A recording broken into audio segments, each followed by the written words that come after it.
Hello dear student, जय हिंद जय राजधानी। मैं डॉक्टर रमेश यादव, राजधानी एजुकेशन पचकोड़िया जोबनेट जयपुर से स्वागत करता हूं फिर से सॉइल ऑर्गेनिक मैटर की दुनिया में। Welcome to the soil organic matter, क्योंकि जीत हमारी जिद है, जीत हमारे जिद है। वेलकम। थोड़ा सा पार्ट बचा है, सीधा सीधा सा पार्ट बचा है, कोई ज्यादा बचा ना है, बहुत ही सरल सरल सा, थोड़ा थोड़ा सा सीधा सीधा सा बचा है। मतलब अब तो हम ना माइक्रोब्स पढ़ने वाले हैं। आज हमारा का ना तन माइक्रोब पढ़ा दूं। माइक्रोब बोले तो मिट्टी में मिलने वाले सूक्ष्म जीव। तो वेलकम टू राजधानी एजुकेशनल ग्रुप पचकोड़िया जोबनेट जयपुर। अगेन, जीत हमारी जिद है। लो भाई साहब, टॉपिक दिखा देता हूं आपको। आज हमारा कनतन सॉइल माइक्रोब पढ़ा दो। मिट्टी में पाए जाने वाले सूक्ष्म जीव, मिट्टी में बहुत छोटे छोटे नन्हे नन्हे से लुआ लुआ सा, नाना नाना सा, छोटा छोटा सा जीव है। काफी सारे ना माइक्रोब्स होते हैं, सूक्ष्म जीव होते हैं, माइक्रो ऑर्गेनिज्म होते हैं, उनको पढ़ने वाले। अब तो सिंपल चैप्टर रह गया भाई साहब, सोशल साइंस का रह गया। देखिए, कॉमन बातें लिखी हुई है कि मिट्टी जो होती है ना, मिट्टी, हाँ, ये माइक्रोब्स आगे नन्हे से, प्यारे से, लुए लुए से, छोटे छोटे से होते हैं। इसने कहा कि मिट्टी केवल जो है ना, हाँ, मृत पदार्थों का जड़पुंज नहीं है। Soil is not a just a mass of dead matter. आप मिट्टी को कतई ये नहीं माने कि ये केवल मरी हुई चीजों से ही बनी हुई है, ऐसा नहीं है भाई साहब। Soil is not just a mass of dead matter, या यूं कहे कि भूमि मृत पदार्थों का केवल जड़पुंज नहीं है। मतलब मरी हुई चीजें नहीं रहती है, डेड चीजें नहीं रहती है, नॉन लिविंग ही नहीं रहती है, लिविंग भी रहती है। ऐसे बहुत सारे जीव अंदर रहते हैं भाई साहब, सोइल के अंदर, मिट्टी के अंदर ऐसे बहुत सारे ऑर्गेनिज्म रहते हैं जो नग्न चक्षुओं से दिखते भी नहीं है। नगी आंखों से बोले तो बिना किसी माइक्रोस्कोप के, बिना किसी लेंस के दिखते भी नहीं है। उन्हीं को कहते हैं सॉइल माइक्रोब्स। देखो साफ साफ लिखा हुआ है, भूमि मृत पदार्थों का केवल जड़पुंज नहीं है भाई साहब, not a mass of dead matter. इसमें बहुत सारे जीव रहते हैं, many types of organism reside in it, live in it, most of which can not be seen. ज्यादातर को आप देख भी नहीं पाएंगे, है ना, देख भी नहीं पाएंगे with the naked eyes, means नग्गी आंखों से, नग्न आंखों से, नग्न चक्षुओं से, यूं कहे कि बिना किसी लेंस या बिना किसी माइक्रोस्कोप या बिना किसी सूक्ष्मदर्शी के। That is why they are called microscopic organism और माइक्रो ऑर्गेनिज्म, इसीलिए इनको कहा जाता है माइक्रोब्स। तो मिट्टी नहीं है केवल मरे हुए पदार्थ से बनी हुई, बल्कि इसमें बहुत सारे जीव रहते हैं जिनको नग्न चक्षुओं से या नग्न आंखों से या नग्गी आंखों से नहीं देख सकते। इनको बोलते हैं माइक्रो ऑर्गेनिज्म या माइक्रोब्स कहते हैं।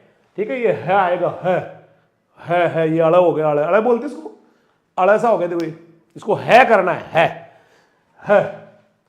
ये वाला है, इसको है कर लेंगे, ये वाला, ये कौन सा वाला, ये वाला, ये है। ठीक है भाई, फोटो खींच लीजिए। है। अब ये बेचारे लगे रहते हैं। देखो, ये माइक्रोब्स बड़े छोटे छोटे होते हैं, नन्हे नन्हे से होते हैं, लेकिन फिर भी अपनी तरफ से ना पूरी ईमानदारी से काम करते हैं, चिटिंग नहीं करते। जिसको नाइट्रिफिकेशन करना है ना, वो नाइट्रिफिकेशन में लगा हुआ है, मिनराइजेशन में वाला मिनराइजेशन में लगा हुआ है, डिकम्पोजिशन वाला डिकम्पोजिशन में लगा हुआ है, सारे के सारे लगे हुए। ठीक है भाई, तो ये सारे के सारे लगे हुए, देखो ईमानदारी से, ये देखो लगे हुए, ये हमारे मित्र है भाई साहब, ये फार्मर्स फ्रेंड है। तो ज्यादातर क्या होते, देखो ये फार्मर है, यहाँ पे देखो बहुत सारे छोटे छोटे माइक्रोब की दुनिया है, और ये ना फार्मर अंकल के दोस्त है। तो इन सूक्ष्म जीवों में से अधिकांश तो क्या है, कृषक के लिए मित्र का काम करते हैं, हमारे लिए ना फ्रेंड का काम करते हैं, और लगातार लगे रहते हैं। तो most of this microscopic organism या micro organism are constantly engaged in working as friend of the farmer. कई तो भाई साहब लगे पड़े हैं, किसान की हेल्प करने में लगे पड़े हैं, मतलब नाइट्रिफिकेशन करते हैं, अमोनिफिकेशन करते हैं, नाइट्रोजन फिक्सेशन करते हैं, एनवायरमेंट की नाइट्रोजन को ला के डालते हैं, लगे पड़े। ठीक है भाई, तो लेकिन बहुत सारे ऐसे जीव है, ज्यादातर जीव तो मतलब दोस्त है जी, मित्र है। तो इन सूक्ष्म जीवों में से अधिकांश किसान के दोस्त होते हैं, दोस्त वाला काम करते हैं, दोस्त की भूमिका लगातार निरंतर निभाते हैं। Most of this microscopic organism या micro organism are constantly engage in working as friend of farmer. लेकिन कुछ कमीने तो होते ही दुनिया में, तो कुछ ना बेकार भी होते हैं जो डिजीज करते। देखो देखो इन दीदी को ना बड़ा प्रॉब्लम है, इन्होंने वो मास्क वास्क लगा रखा है, क्योंकि बीमारियां करने वाले भी तो होते हैं ना भाई साहब।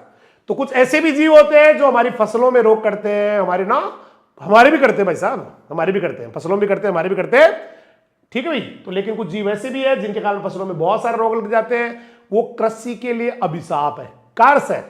तो but there are some organism which खास मेनी डिजीजेज इन क्रॉप्स, बहुत सारे क्रॉप, खूब सारी डिजीज आपने पढ़ रखी है या पढ़ा दूंगा मैं आगे। And are a curse for agriculture, और एग्रीकल्चर के लिए क्या है, वो श्राप है, अभिशाप है। अब इनको हम ना 5 ग्रुप में पढ़ने वाले हैं। These microscopic organism are divided into 5 categories, 5 category पढ़ेंगे, 5 कैटेगरी पढ़ेंगे इनकी। सबसे पहले 5 बांटेंगे, बांटना न्या 5 में, तो बांटना न्या 5 में, 5 बांटेंगे। तो these organism, these microscopic organism, these microorganism are divided into 5 categories। पहला आ रहा आपके बीच, आ गया बैक्टीरिया। कौन आ गया पहले? बैक्टीरिया है। अब इजी देखो बैक्टीरिया के बारे में पढ़ते हैं। ये बैक्टीरिया अंकल इतना डरावना, यख ना। एक तो मिट्टी में ना सबसे ज्यादा माइक्रोब्स में नंबर 1 पे बैक्टीरिया आता है, नंबर में। तो ओम जाए बैक्टीरिया भया, मिट्टी में सबसे ज्यादा, मिट्टी में सबसे ज्यादा जावे तू पाया। ओम जाए बैक्टीरिया भया, 90% of the organism in soil are bacteria। O Swami, in soil are bacteria, सबसे ज्यादा बैक्टीरिया 1 ग्राम में 10 करोड़ आया। ओम जाए बैक्टीरिया भाया। भाई साहब ये ऊपर वाली जो सरफेस है ना, ऊपर वाली, उसमें तो 1 ग्राम मिट्टी में ना 10 करोड़ तक बैक्टीरिया हो सकते हैं। 10 करोड़, 10 करोड़ बैक्टीरिया, 10 रुपए के तुरतुरे दे दो। तो फर्टाइल सॉइल जो होती है ना, उपजाऊ मिट्टी, ऊपर वाली, ऊपर की सतह की जो उपजाऊ मिट्टी है, उसमें प्रति ग्राम 10 करोड़ तक जीवाणु हो सकते हैं। In the fertile soil on the upper surface there can be up to 10 crore bacteria per gram of soil. 1 ग्राम मिट्टी में 10 करोड़ आया, बहुत है ना। ये 10 करोड़ होते हैं, मतलब है ना। कभी कोई पूछे ना सोइल में सबसे ज्यादा कौन सा माइक्रोब है, मिट्टी में सर्वाधिक पाया जाने वाला सूक्ष्म जीव कौन सा है? निसंदेह बोलना बैक्टीरिया, संख्या में सबसे ज्यादा बैक्टीरिया, संख्या में सबसे ज्यादा। और कोई वजन में पूछ ले, वजन, तो सीधा बोलने का फंजाई, वजन में सबसे ज्यादा। क्या हुआ? ठीक है, चलिए आगे बढ़ते हैं। अब ये बड़े कितने होते हैं? बहुत छोटा हुआ है ये ना, इतने माइक्रोस्कोपिक होते हैं कि ना 1/250, 1/250 mm से भी छोटे होते हैं भाई साहब। देखो ये देखो, बहुत छोटे रे बाबा, है ना। एक कोशिकी होता है, चलो ये थोड़ा एक लाइन बीच में मिस हो गई। ये ना यूनिसेलुलर होते हैं, सिंगल सेल वाले होते हैं, यूनिसेलुलर कह दो, एक कोशिका कह दो। और बैक्टीरिया में ना पर्णहरित नहीं होता,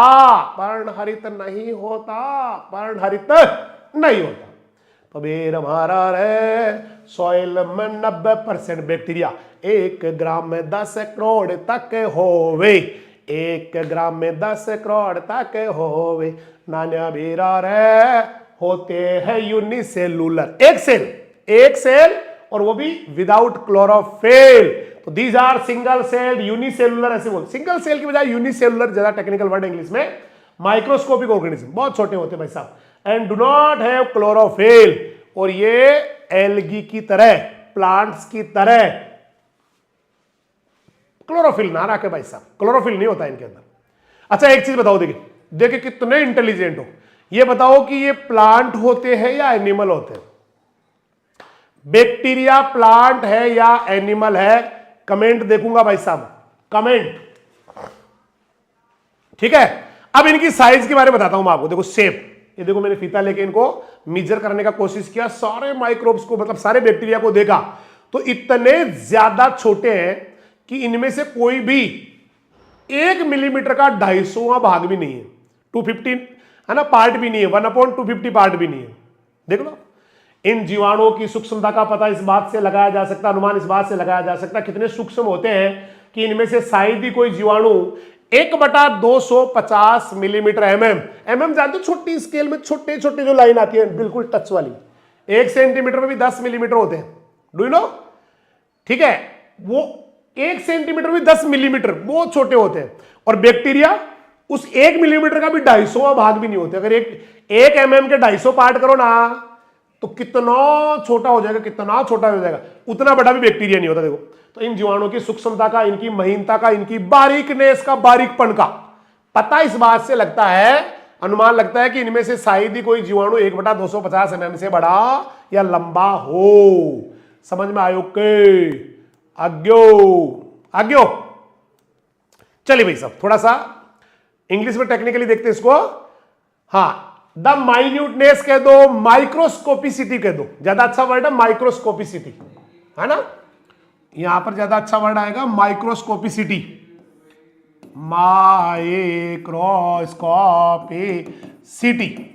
माइक्रोस्कोपिसिटी of this bacteria can be estimated from the fact, इस फैक्ट से पता लगा सकते हैं that hardly any of this bacteria, कि मुश्किल से कोई bacteria more than 1/250 mm long होगा, यानी 1/250 mm से लॉन्ग कोई बैक्टीरिया मिलेगा नहीं रे बाबा, आपको मिलेगा नहीं, आपको समझ में आ रहा है सकाय?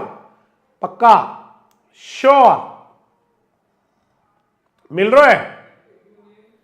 चलिए और आगे बढ़ते हैं। ये क्या करते हैं, जनरली लंबे होके 2 टुकड़े में टूटना इनकी आदत है भाई साहब। बाइनरी फिजन कहते हैं इसको, बाइनरी फिजन करते हैं, थोड़े लंबे होते हैं और 2 द्विविभाजन कर लेते हैं, 1 से 2 बन जाते हैं, तो थोड़ा थोड़ा लंबा होते हैं, 2 टुकड़ों में टूटते हैं, तो they become long and divide into 2 pieces, बस 2 पार्ट्स में बढ़ जाते हैं, है ना, 2 टुकड़े बढ़ जाते हैं, बाइनरी फिजन करते हैं। ठीक है, स्पीड बड़ी तगड़ी है इनकी बढ़ने की, बहुत तेजी से बढ़ते, देखो बहुत तेजी से बढ़ते हैं। इनकी वृद्धि का जो ढंग है, इनका जो ग्रोथ होता है भयंकर होता है, ये थोड़ी देर में तो लाखों करोड़ों बन जाते हैं। तो इनकी वृद्धि का ढंग भी आश्चर्यजनक रूप से बड़ी तेजी से चलता है, बड़ी स्पीड चलता है, 1 से 2, 2 से 4, 4 से 8, 8 से 16, 16 से 32, 32 से 64, 64 से 128 से 256 से 512 से 1024 ऐसे बढ़ते हैं, बहुत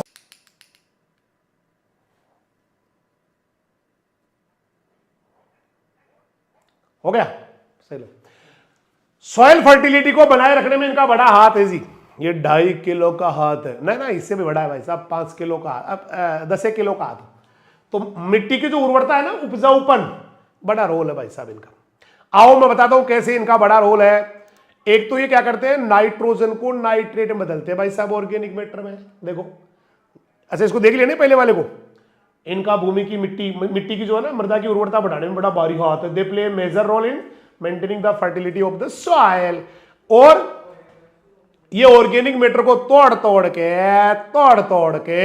नाइट्रेट बनाते हैं। बनाया मैंने, पढ़ा दिया मैंने पढ़ाया था, जब भी कोई ऑर्गेनिक मैटर या प्रोटीन टूटती है अमीनो एसिड बनता है। हे राजन, अमीनो एसिड का बनना एमिनाइजेशन या अमीनीकरण कहलाता है। प्रोटीन टूट के अमीनो अम्ल बनना अमीनीकरण या एमिनाइजेशन कहलाता है। और जब अमीनो एसिड टूटते हैं तो उससे अमोनिया गैस बनती है, इसको अमोनिफिकेशन कहते हैं। अमोनिया गैस जो है ना वो अमोनियम बन जाता है, और अमोनियम से बनता है नाइट्राइड और नाइट्रेट। अमोनिया गैस बनना, अमोनिफिकेशन, अमोनियम से अमोनियम बन गया और अमोनियम से नाइट्रेट बनता है। 2 स्टेप में मेरे कर्ण अर्जुन आएंगे, अमोनियम को नाइट्रेट बनाएंगे, इसको कहते हैं नाइट्रिफिकेशन। तो एक काम तो ये करते बेटा, ये माइक्रोब्स क्या करते हैं, जो जैव पदार्थ है उनके नाइट्रोजन को नाइट्रेट में बदलते हैं। दूसरा क्या करते हैं, नाइट्रोजन का यौगिकीकरण करते हैं भाई साहब, फिक्सेशन करते हैं, फिक्सेशन। जानते हो यौगिकीकरण क्या होता है, नाइट्रोजन का फिक्सेशन। पहली बात उसको यौगिकीकरण क्यों कहते हैं, किसी को ये पता है क्या तेनू पता है इसका यौगिकीकरण क्यों कहते हैं इसको? क्योंकि ये यौगिकों में कन्वर्ट कर देता है। जैसे आपकी ये N2 गैस है, राइजोबियम भी आए, राइजोबियम या क्लोस्ट्रीडियम या जो ना अजोटोबैक्टीरिया भैया आए, और इसको ना NONS4 बना दिया, या फिर NO3 बना दिया, या अमोनिया गैस बना दिया, ये आके मिट्टी में, अभी देखिए यहां पर ये जो है ना, ये केवल मोलिक्यूल है, अणु है, अणु अणु, क्योंकि एक ही जैसे परमाणु से मिलकर बना हुआ है, एन और एन, इनसे मिलकर बना हुआ है N2। तो जब एक जैसे परमाणु से या एटम से बढ़कर कोई मोलिक्यूल बनता है ना, तो उसको तो केवल अणु ही कहवा है भाई साहब, मोलिक्यूल ही कहवा है। लेकिन ये देखो आप, इसकी बात करो, देखो इसमें एन अलग एटम है और हाइड्रोजन के 4 एटम है, तो जो मोलिक्यूल बनाना वो डिफरेंट एटम से मिलकर बना, या हिंदी में कहे तो अलग अलग परमाणुओं से मिलकर बना हुआ अणु, अणु भी कहलाता है, यौगिक भी कहलाता है। इंग्लिश से बोले तो मॉलिक्यूल भी कहलाता है, कंपाउंड भी कहलाता है। तो इन्होंने क्या कर दिया, एक मॉलिक्यूल को कंपाउंड में कन्वर्ट कर दिया, यानी कि हिंदी बोले तो अणु को यौगिक बना दिया, यौगिक। अगर कोई पूछे यौगिक किसे कहते तो रिपीट बोल देना ऐसे कि अलग अलग परमाणुओं से, हिंदी में बता रहा हूं मैं, अलग अलग परमाणुओं से मिलकर बना हुआ अणु, अणु भी होता है, यौगिक भी होता है। इंग्लिश में बोले तो अलग अलग टाइप के एटम से मिलकर बना हुआ मॉलिक्यूल, मॉलिक्यूल भी होता है और कंपाउंड भी होता है। तो इन्होंने क्या किया, वायुमंडल की नाइट्रोजन को अमोनियम बना दिया, वायुमंडल की नाइट्रोजन को नाइट्रेट बना दिया, हम नाइट्रोजन को वायुमंडल की नाइट्रोजन को या एनवायरमेंट के नाइट्रोजन को अमोनिया गैस बना दिया। इसी को कहते हैं नाइट्रोजन फिक्सेशन। ये करते हैं भाई साहब, करते हैं। कौन करता है, ये राइजोबियम करता है, अजोटोबैक्टर करता है, ये करते हैं। समझ में आया? चलो इसके बाद आगे बढ़ते हैं। तो बड़ा अच्छा काम करते भाई साहब, these bacteria do great work of converting the nitrogen of organic matter into nitrate and fix. ये तो एक काम हो गया, ऑर्गेनिक मैटर को तोड़ो, नाइट्रेट बनाओ, बोले तो नाइट्रिफिकेशन, इसको बोला जाता है नाइट्रिफिकेशन। मेरे कर्ण अर्जुन आएंगे, अमोनियम को नाइट्रेट बनाएंगे। एक तो ये हो गया। इसके बाद देखो एंड लगा के आगे लिखा फिक्स द एटमोस्फेयर नाइट्रोजन, और एटमोस्फेयर की यानी वातावरण की नाइट्रोजन फिक्स भी करते हैं in the soil, but some bacteria also cause special disease in the plant. But कई बड़े बेकार होते हैं, ऐसी बीमारियां कर देते हैं, कई बीमारियां कर देते हैं। अब एक बार मैं रिपीट कर रहा हूं शुरू से ही आरती के साथ। देखिए कोई धार्मिक भावनाओं से इसको ना जोड़े, केवल याद करने का तरीका है। बाकी हम जो है ना इस तरह से किसी को धार्मिक रूप से आहत करने की कोशिश नहीं कर रहे हैं। बहुत सिंपली हम लोग ना इसको याद करते हैं लॉजिक, इसलिए कोई इसको अपने दिल पे ना ले, क्योंकि भगवान मेरे भी उतने जितने आपके हैं, मैं भी उतनी पूजा करता हूं। सिंपली एक ऐसे याद करने का तरीका थोड़ा सा है ना। तो ओम जय बैक्टीरिया भैया और स्वामी जय बैक्टीरिया भैया, 90% सॉइल में, 90% सॉइल में मिल रहा बैक्टीरिया, 90% यही रहते हैं। फिर ओम जय नाइट्रोजन भैया, ऐसे हो गया। चलो छोड़ो इसको, है ना, कोई और अदरवाइज ले लेगा कि सर ना ऐसे हमारी धार्मिक भावनाओं को भड़का रहे हैं, छोड़ो। अभी आगे चलते हैं, एक्टिनोमाइसिटीज। क्या रिपीट करूंगा एक बार? चलो सिंपली रिपीट कर देता हूं, ठीक है। चलो ये देखो, मिट्टी में सबसे ज्यादा होते हैं तेरे बैक्टीरिया, 90% अकेले होते हैं। आगे बढ़ो, ये 1 ग्राम मिट्टी में 10 करोड़ 10 करोड़ 10 करोड़, छोटे बहुत होते हैं भाई साहब, यूनिसेलुलर एक कोशिकीय होते हैं, इनमें क्लोरोफिल नहीं होता है, बहुत छोटे होते हैं भाई साहब, बहुत छोटे होते हैं। एक हरिओम पाटीदार बच्चा, उसने लिखा है कि जीवाणु ना एनिमल होते हैं। जीवाणु बेटा एनिमल नहीं होते हैं, जीवाणु या बैक्टीरिया एनिमल नहीं होते हैं दोस्त, ये प्लांट होते हैं, प्लांट। ओ बैक्टीरिया प्लांट, या bacteria is a plant cell, क्योंकि इसके ऊपर पाई जाती है सेल वॉल, और दुनिया में जिसमें सेल वॉल होती है ना भाई साहब, वो सब प्लांट होते हैं, चाहे वो लाख चिल्लाए मैं एनिमल सेल हूं, एनिमल सेल हूं, ठीक है भाई। तो इन जीवाणु की सूक्ष्मता का इस बात से पता लगा सकते हैं कि शायद ही कोई बैक्टीरिया होगा जो 250 mm से बड़ा या लंबा होगा। फिर ये भाई साहब टुकड़ों में बहुत जल्दी बढ़ते हैं, लंबे होते हैं, टुकड़ों में बढ़ जाते हैं। देखो लंबे होकर टुकड़ों में बढ़ जाते हैं, बोले तो बाइनरी फिजन या द्विविखंडन करते हैं। फिर और चलो, स्पीड से इनका बढ़ना बड़ा स्पीड से, बहुत तेजी से बढ़ते हैं, कुछ ही समय में तो ये बहुत ज्यादा हो जाते हैं। तो ग्रोथ पैटर्न बड़ा सरप्राइजिंग है इनका, बहुत स्पीड से बढ़ते हैं। फर्टिलिटी बनाए रखने में, मृदा उर्वरता बनाए रखने में इनका 2.5 किलो का हाथ है। कितने किलो का है? 2.5 किलो का, मतलब बहुत भारी हाथ है भाई साहब इनका। तो play major role in maintaining the fertility. करते क्या है? थोड़ा सा नाइट्रिफिकेशन, थोड़ा सा नाइट्रोजन फिक्सेशन, दोनों करते हैं। नाइट्रिफिकेशन क्या होता है? अमोनियम से नाइट्रेट बनना, और नाइट्रोजन फिक्सेशन क्या होता है, एनवायरमेंट के नाइट्रोजन का मिट्टी में आना, चाहे वो अमोनिया गैस बन के आए, चाहे अमोनियम बन के आए, चाहे नाइट्रेट बन के आए। तो ये करते हैं। तो ये बैक्टीरिया के बारे में दोबारा सारा का सारा बता दिया है। देखो ये क्या कर रहे हैं, ये नोड्यूल बनी हुई है और नाइट्रोजन फिक्सेशन करने का काम कर रहे हैं। लेग्यूम्स में, दाल वाली फसलों में करते हैं भाई साहब, ठीक है। और कुछ ऐसे भी, राइजोबियम तो दाल वालों में करता है, राइजोबियम तो दाल वाली में करता है, लेकिन कुछ ऐसे भी है जो बिना दाल वाली भी करते हैं, जैसे अजोटोबैक्टर, किसी में भी कर सकता है, क्योंकि वो सिम्बायोटिक नहीं है, किसी के साथ रहना उसको पसंद नहीं है। अब हम पहुंचे हैं एक्टिनोमाइसिटीज, माइक्रोब नंबर 2, सूक्ष्म जीव नंबर 2, एक्टिनोमाइसिटीज। ये 9% है। ये माइक्रोब्स का कितना परसेंट होते हैं, 9%। 9% दादा, 9%। तो माइक्रोब्स में इनका परसेंटेज 9, जबकि बैक्टीरिया कितना था, जीवाणु कितना था सर, 90। ठीक है भाई। तो about 9% soil microbes are actinomycetes. जितने सोइल में माइक्रोब्स होते हैं उसका 9% ये एक्टिनोमाइसिटीज दीदी होती है। साइज में तो बैक्टीरिया के बराबर ही होते हैं। ये भी यूनिसेलुलर होते हैं, एक कोशिकीय होते हैं। इनके डेवलपमेंट के लिए थोड़ी नम चाहिए मिट्टी, थोड़ी हवा चाहिए मिट्टी में, थोड़ी नम चाहिए मिट्टी, थोड़ी हवा चाहिए मिट्टी में। और ये सूखी मिट्टी में पनप जाते हैं, पनपने को तो नीचे भी पनप जाते हैं भाई साहब। तो आकार में ये जीवाणु के समान होते हैं, मतलब they are similar to bacteria in size, और एक कोशिकीय होते हैं and are unicellular. Although moist and rich soil is best for their growth. हालांकि इनके लिए नम और हवादार मिट्टी बहुत मस्त होती है। एयर रिच का मतलब एरिटेड, एयर रिच की बजाय ज्यादा अच्छा टेक्निकल वर्ड है एरेटेड सॉइल, वेल एरेटेड। यहां पर ना एयर रिच नहीं आएगा, यहां एरेटेड कर देते हैं। कृष्ण जी फोटो खींचना, एरेटेड बढ़िया होती है, ठीक है, एरेटेड। लेकिन ये सूखी मिट्टी में भी रह जाती है। वैसे तो कहा ना मैं, थोड़ी सी नम में ला के दो, थोड़े से हवा ला के दो, लेकिन ये हवा और नमी के बिना भी रह सकते हैं। सूखी मिट्टी में भी रह सकते हैं, जमीन के थोड़ा नीचे वाले तह में भी रह सकते हैं, मतलब जहां हवा नहीं होती वहां भी रह सकते हैं। तो क्या मैं एक्टिनोमाइसिटीज समझा पा रहा हूं? Yes sir. कितने होते हैं सर? टोटल माइक्रोब्स के 9% होते हैं। साइज बोलो सर, बैक्टीरिया के जैसे ही होते हैं, वही 1/250 mm से शायद ही कोई बड़ा हो। फिर ये भी बैक्टीरिया की तरह यूनिसेलुलर है, एक कोशिकीय है सर। हालांकि इनको मस्त लगती है थोड़ी मॉइस्ट और वेल एरेटेड सॉइल, थोड़ी सी नमी वाली मस्त लगती है भाई साहब इनको, थोड़ी सी हवादार मस्त लगती है। लेकिन कोई प्रॉब्लम नहीं है, सूखे में भी रह लेते हैं, नीचे वाली लेयर में भी रह लेते हैं। तो they are similar to bacteria in size and are unicellular. Although most of moist and aerated soil is best for their growth, but they grow well in relatively dry soil and lower layers. और गर्मियों में भाई साहब, गर्मियां थी, गर्मियों में भूमि यह तप रही थी, गर्मी से यह तप रही थी, और अचानक बरसात आ गई, मतलब बहुत भयंकर गर्मी, तपती हुई मिट्टी, अचानक बरसात आ गई, और फिर आपको सौंधी सौंधी सुगंध आई ना, वो एक्टिनोमाइसिटीज का ही काम है भाई साहब।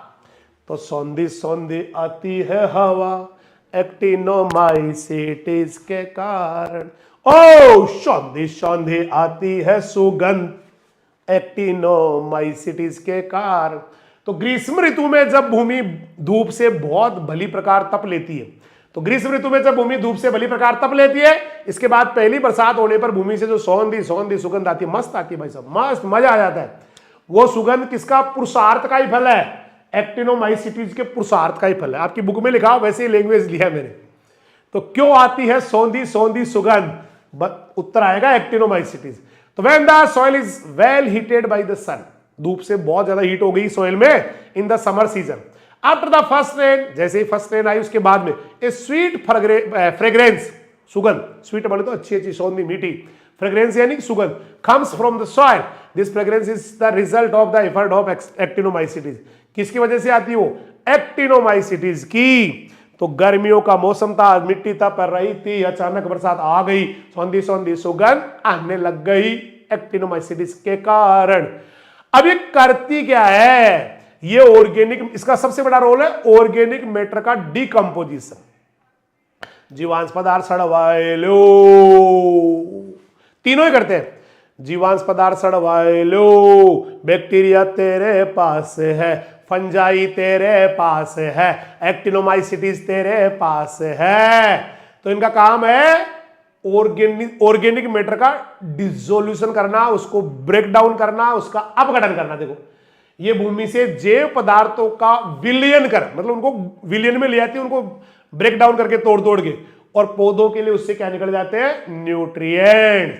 तो इनका मेन काम क्या हो गया, ऑर्गेनिक मैटर तोड़ो, न्यूट्रिएंट्स पौधों के लिए निकालो, ऑर्गेनिक मैटर तोड़ो, न्यूट्रिएंट्स पौधों के लिए निकालो। जब कोई ऑर्गेनिक मैटर टूटता है उससे न्यूट्रिएंट निकलते हैं, फंजाई, एक्टिनोमाइसिटीज, बैक्टीरिया, तीनों ये काम करते हैं।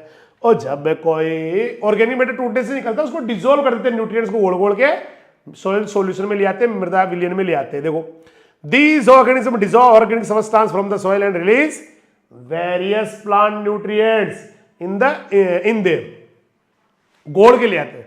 तो घोलना न्यूट्रिएंट्स, तो घोलना न्यूट्रिएंट्स लिया सॉइल में।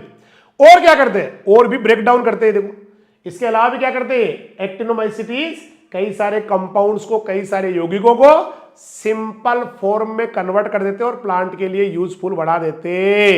तो एक्टिनोमाइसिस ये भी काम है कि कई सारे कंपाउंड तोड़ते नहीं क्या भाई साहब, प्रोटीन आई तोड़ अमीनो एसिड में, प्रोटीन क्या है, कॉम्प्लेक्स कंपाउंड, उसका अमीनो एसिड क्या बन गया, सिंपल कंपाउंड।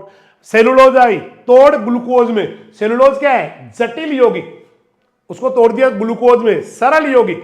तो ये भी तो काम है भाई साहब, ब्रेक डाउन कर रही है। तो इसके अलावा क्या करती है, apart from these actinomycetes converts various compound into simpler forms and make them usable for plant, और प्लांट उनको यूज कर लेते हैं, make them useful for plant, plants उनको यूज कर लेते हैं। समझ में आ गया बापू। अब फुंगी आई है बोले तो, फंजाई आई है बोले तो, कवक आई है। देखो तो कौन आया है सर, फंजाई फंजाई कवक कवक, फंजाई फंजाई कवक कवक। एक्टिनोमाइसिस रिपीट करो क्या, एक्टिनोमाइसिटीज देखो एक माइक्रोब्स के अंदर 9% होती है। एक्टिनोमाइसिटीज बैक्टीरिया की साइज वाली होती है, एक कोशिकीय यूनिसेलुलर होती है, इनको नम और हवादार मिट्टी बड़ी पसंद है, बट ये सूखी और नीचे वाले लेयर में भी रह सकती है, मतलब बिना हवा के और बिना नमी के भी रह सकती है। गर्मियों में जब धूप से जमीन ऐसी तपती है भयंकर वाली, और फिर बरसात गिरती है तो सुगंध आती है ना, सौंधी सौंधी, उसका कारण एक्टिनोमाइसिटीज ही होती है। फिर ये क्या करते हैं, ऑर्गेनिक मैटर के न्यूट्रिएंट्स को डिसॉल्व कर देते, सोइल सॉल्यूशन में घोल देते रे, ठीक है। इसके अलावा और क्या करते हैं, ये कई सारे कंपाउंड्स को या जो कॉम्प्लेक्स कंपाउंड उनको तोड़ तोड़ के सिंपलर फॉर्म में या सरल रूप में बदल देते हैं। जैसे मैंने आपको बताया भैया, सेलुलोज टूटा ग्लूकोज में, सेलुलोज टूटा ग्लूकोज में, प्रोटीन टूटी अमीनो एसिड में, नहीं, इसके बाद फैट वगैरह टूटी फैटी एसिड एंड ग्लिसरॉल में, ऐसे करते हैं। तो ये काम भी इनका। अब लेते हैं फंजाई, फंजाई का वाक्य है फंजाई। ये फंजाई ना किसी को बताना मत, ये 3 से लेके ना 9 pH के बीच में भी काम कर लेती है। क्या बात कर रहे हो सर, इतना ज्यादा pH? हाँ, ये कितने pH में काम करती है आपको, 3 to 9 में कर लेती है। जैसे 5.5 से कम pH होता है ना किसी का, 5.5 से किसी सोइल का, लेस देन 5.5 हुआ तो बैक्टीरिया के तो होश उड़ जाते हैं भाई साहब। बैक्टीरिया या जीवाणु काम नहीं कर पाता, इतने कम पीएच में तो बहुत ज्यादा एसिडिटी हो गई, तो ये काम नहीं कर पा रहा। इसके अलावा एक्टिनोमाइसिटीज, इसकी भी हालत खराब हो जाती है, झाग आ जाते हैं, हड्डी पड़ जाए अभी, तो ये भी काम नहीं कर पाती। तो फिर बचती है कौन, अगर डिकम्पोजिशन करवाना और ज्यादा ही पीएच एसिडिक है, मान लो 5.5 से कम पीएच है, तो फिर तोड़ेगा कौन, फंजाई। एसिडिक सॉइल में जीवांश पदार्थ को तोड़ेगा कौन, फंजाई। 5.5 से कम पीएच पे काम करेगा कौन, कवक, फंजाई, कवक, फंजाई। तो जब कोई एसिडिक सॉइल हो ना, तो बाकी लोग तो बेचारे बुरे हाल हो जाते हैं उनके। तो बैक्टीरिया आडो पड़ गो, झाग आ गया, एक्टिनोमाइसिटीज आडी पड़ गई, झाग आ गया, हालत खराब है। तो बच्चा कौन फिर एसिडिक में, फंजाई। देखो लिखा है, जब भूमि थोड़ी थोड़ी एसिडिक होती है, 5.5 से कम पीएच होता है, तो ऑर्गेनिक मैटर जो है ना ज्यादा हो जाता है, और ऑर्गेनिक मैटर को तोड़ने वाली फंजाई भी ज्यादा हो जाती है। तो जब कोई मिट्टी हुई एसिडिक, है ना, हल्की हल्की एसिडिक होगी, लाइट एसिडिक हो गई, ऑर्गेनिक मैटर बढ़ता है, जब कोई ऑर्गेनिक मैटर बढ़ता फंजाई बढ़ जाती है। कोई बताएगा ऑर्गेनिक मैटर क्यों बढ़ता है एसिडिक सॉइल में? किसी को बताना मत।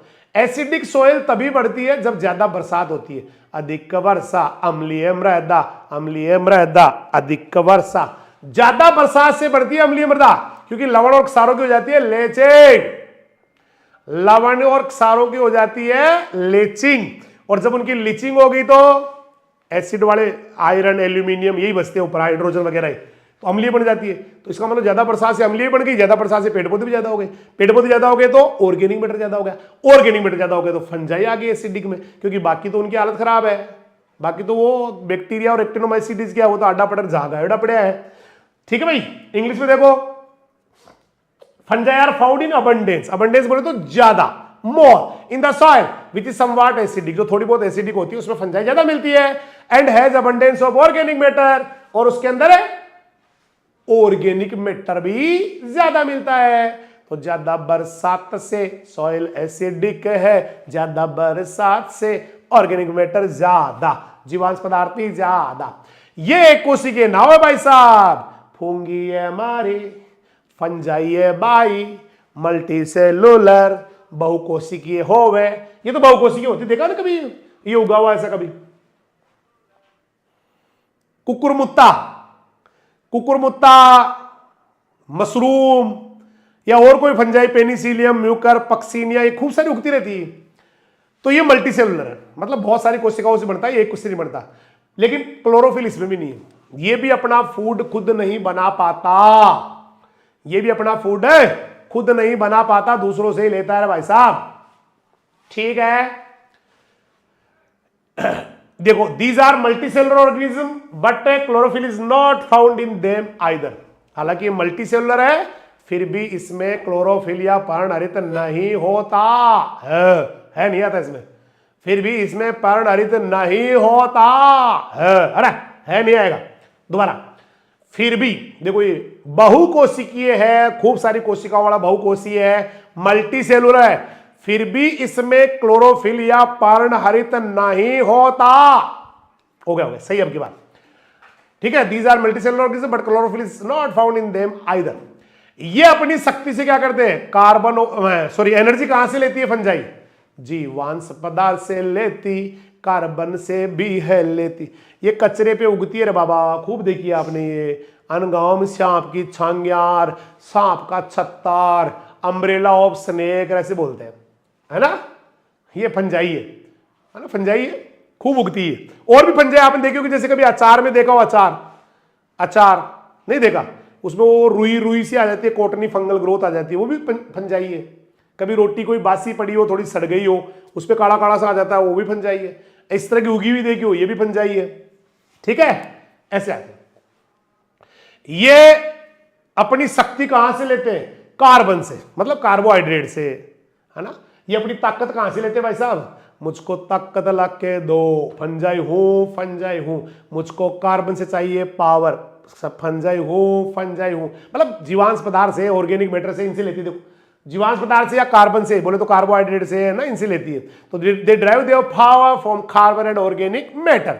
चलिए कुछ फंजाई आपको बताता हूं, बहुत सारी फंजाई, आपके सिलेबस में ना हो, मतलब आपके जो डिजीज वगैरह है ना, खूब सारी क्रॉप्स के पीछे, फ्रूट क्रॉप्स के पीछे फंजाई फंजाई खूब सारी। चलिए कुछ थोड़ी एक आधी मिलाता हूं आपको। एक तो आती है जैसे आपकी mucor, mucor, penicillium, penicillium, fusarium, fusarium, mucor fungi, penicillium fungi, fusarium fungi. इसके अलावा कभी यीस्ट का नाम सुना हो? यीस्ट, यीस्ट सुना? यीस्ट जो फर्मेंटेशन करती है, फर्मेंटेशन, यीस्ट कभी आए ना, यीस्ट पूछे आपको कोई, यीस्ट या खमीर भी कहते हैं इसको हिंदी में। ये एक कोशिकीय कवक होती है जो किण्वन का काम करती है, एक कोशिकीय कवक होती है। क्या देखो, क्या मतलब इस समय देखो, यूं यूं पीछे नहीं दिख रहा, ये नहीं नहीं, ये नहीं, ये क्या आया पीछे ना। चलो, तो म्यूकर, पेनिसिलियम, फ्यूजेरियम फंजाई है। इसके अलावा यीस्ट या खमीर, मोल्ड ऐसे बोलते हैं इनको। तो वेरियस मोल्ड्स, फंजाई को मोल्ड भी कहते हैं, like Mucor, Penicillium, fusarium, yeast, fungi, ये इस कैटेगरी में आती है। इनका सबसे बड़ा रोल पता क्या है? ऑर्गेनिक मैटर का डिकम्पोजिशन। इनका सबसे बड़ा रोल क्या है? हो गया नहीं? देखिए खूब है ये तो चार ही, इन्होंने 3 या 4 लिखी है, बहुत आती है। मैं तो कहूं भाई साहब फंजाई बहुत फंजाई है, दुनिया भर की कवक आती है, दुनिया भर की हजारों टाइप की फंजाई आती है ना। ये मेन काम क्या है इनका? जीवांश पदार्थ सड़वाइलो, decomposition of organic matter, decomposition of organic matter. तो जैव पदार्थ को सड़ाने में कवक का बड़ा रोल है, बड़ा सहयोग है। Fungi play major role in the decay and decomposition of organic substance. Humus बनाती है सड़ा सड़ा की हुमस। तो fungi play major role in the decay and decomposition of organic matter. बहुत पढ़ लिया अपन ने, इसको पढ़ लिया ना। हुमस बनवाई लो, ये देखो हुमस बनाने में बड़ा रोल है इनका। हुमस जानते हो किस कैसे बनती है? पहले एक पत्ती गिरी, मैंने कई बार आपको समझा दिया, उसको बोलते हैं लेटर। एक पत्ती गिरी, उसको क्या बोलने वाले हो सर? वो लीटर कहलाती है। ताजा ताजा, लेटर लेटर, ताजा है ना, ताजा होती है।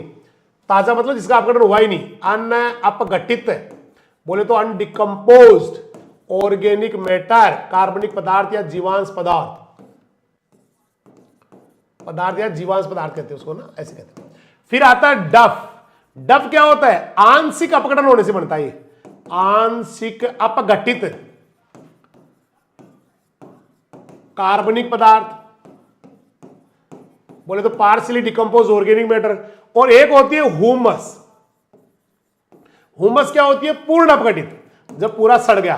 तो ये फंजाई करती है ऐसे। फंजाई क्या करती है? लेटर को बनाती है डफ, डफ को बनाती हुमस, लेटर को बनाती डफ, डफ को हुमस बनाती है। लेकिन ये नाइट्रिफिकेशन नहीं कर पाते बेचारे। हुमस बनाने भी ये जीवाणु से भी ज्यादा काम की चीज है, मतलब जीवाणु से ज्यादा ब्रेक डाउन करती है। इतना बैक्टीरिया नहीं तोड़ता जितना ये कचरे को ये तोड़ते हैं या लेटर डफ हुमस बढ़ाते हैं। बट बैक्टीरिया क्या करते हैं? बैक्टीरिया तो अमोनियम को नाइट्रेट बनाते हैं, जिसको आप नाइट्रिफिकेशन या नाइट्रीकरण कहते हैं। ये वो काम नहीं करती भाई साहब, ठीक है। ये वायुमंडल में कि नाइट्रोजन को भूमि में जरूर फिक्सेशन कर सकती है। कई सारे फंजाई ऐसी आती है, देखो साफ साफ लिखा, fungi are more important than bacteria in humification या मेकिंग हुमस में बहुत काम करती है। But they do not have the ability to convert ammonium compounds into nitrate. Nitrification नहीं करते भाई साहब, नाइट्रिफिकेशन नहीं करते। नाइट्रिफिकेशन कौन करते हैं? मेरे करण अर्जुन आएंगे, अमोनियम को नाइट्रेट बनाएंगे, छप्पर फाड़ के आएंगे। बोले तो नाइट्रोसोमोनास, नाइट्रोबैक्टर, ये लोग करते हैं, बैक्टीरिया करते हैं। लेकिन ये कई सारी ऐसी है जो नाइट्रोजन को फिक्स जरूर कर सकती है। देखो एनवायरमेंट की नाइट्रोजन को मिट्टी में जरूर ला सकती है।